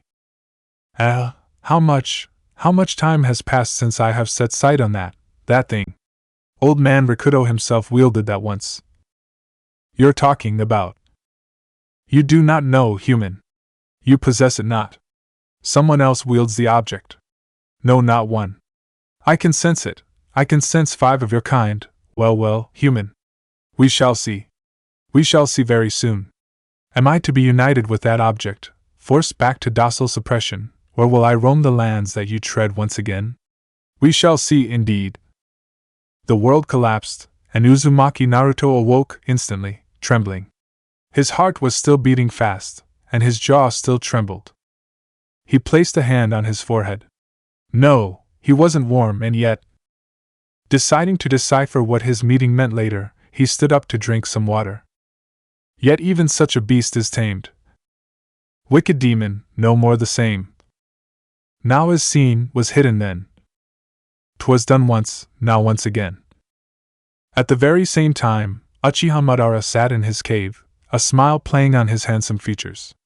He was gazing at the complicated contraption he just set up. A teal force field seemed to swim in and out of sight repeatedly around the setup. Getting up, he walked, slowly and surely, towards the force field. Pausing outside it, he observed the fine work of his servant. You have done very well. Thank you. He stepped in slowly. Though he looked like his former self, Uchiha Madara was greatly weakened, just a mere shell, incapable of even the lowliest jutsu. He walked in. The field did him no harm whatsoever. He could see the 5 segments, just like he'd ordained. Each of them looked like they could easily fit even the biggest of men. Yes. It was all in order. The plan had been set in motion. The game had begun. We shall see who will win. He bent down, sliding his long fingers against the cold hard metal of the segments. Each segment, resembling a bunk, had a name engraved on it, signifying the person it would hold, the person who would lay in it. The first one read Desmond Miles. Chapter 22, Compendium I. Hatred. Hidden at first like blood on a rose. Wicked demon, your eyes stay closed. But then with time the petals fall. Nothing is hidden, nothing at all. Wicked demon opens its eyes. A flash of red, a feral cry. Wicked demon shows its face. There's no escape, you're trapped in a maze. Hidden at first like blood on a rose. What was still has now unfroze. Hidden at first like blood on a rose. Wicked demon. The end is close. Yet even such a beast is tamed. Wicked demon, no more the same. What is seen was hidden then. 'Twas done once, now once again. A fruit of gold, a piece of 5. Wicked demon no more shall thrive.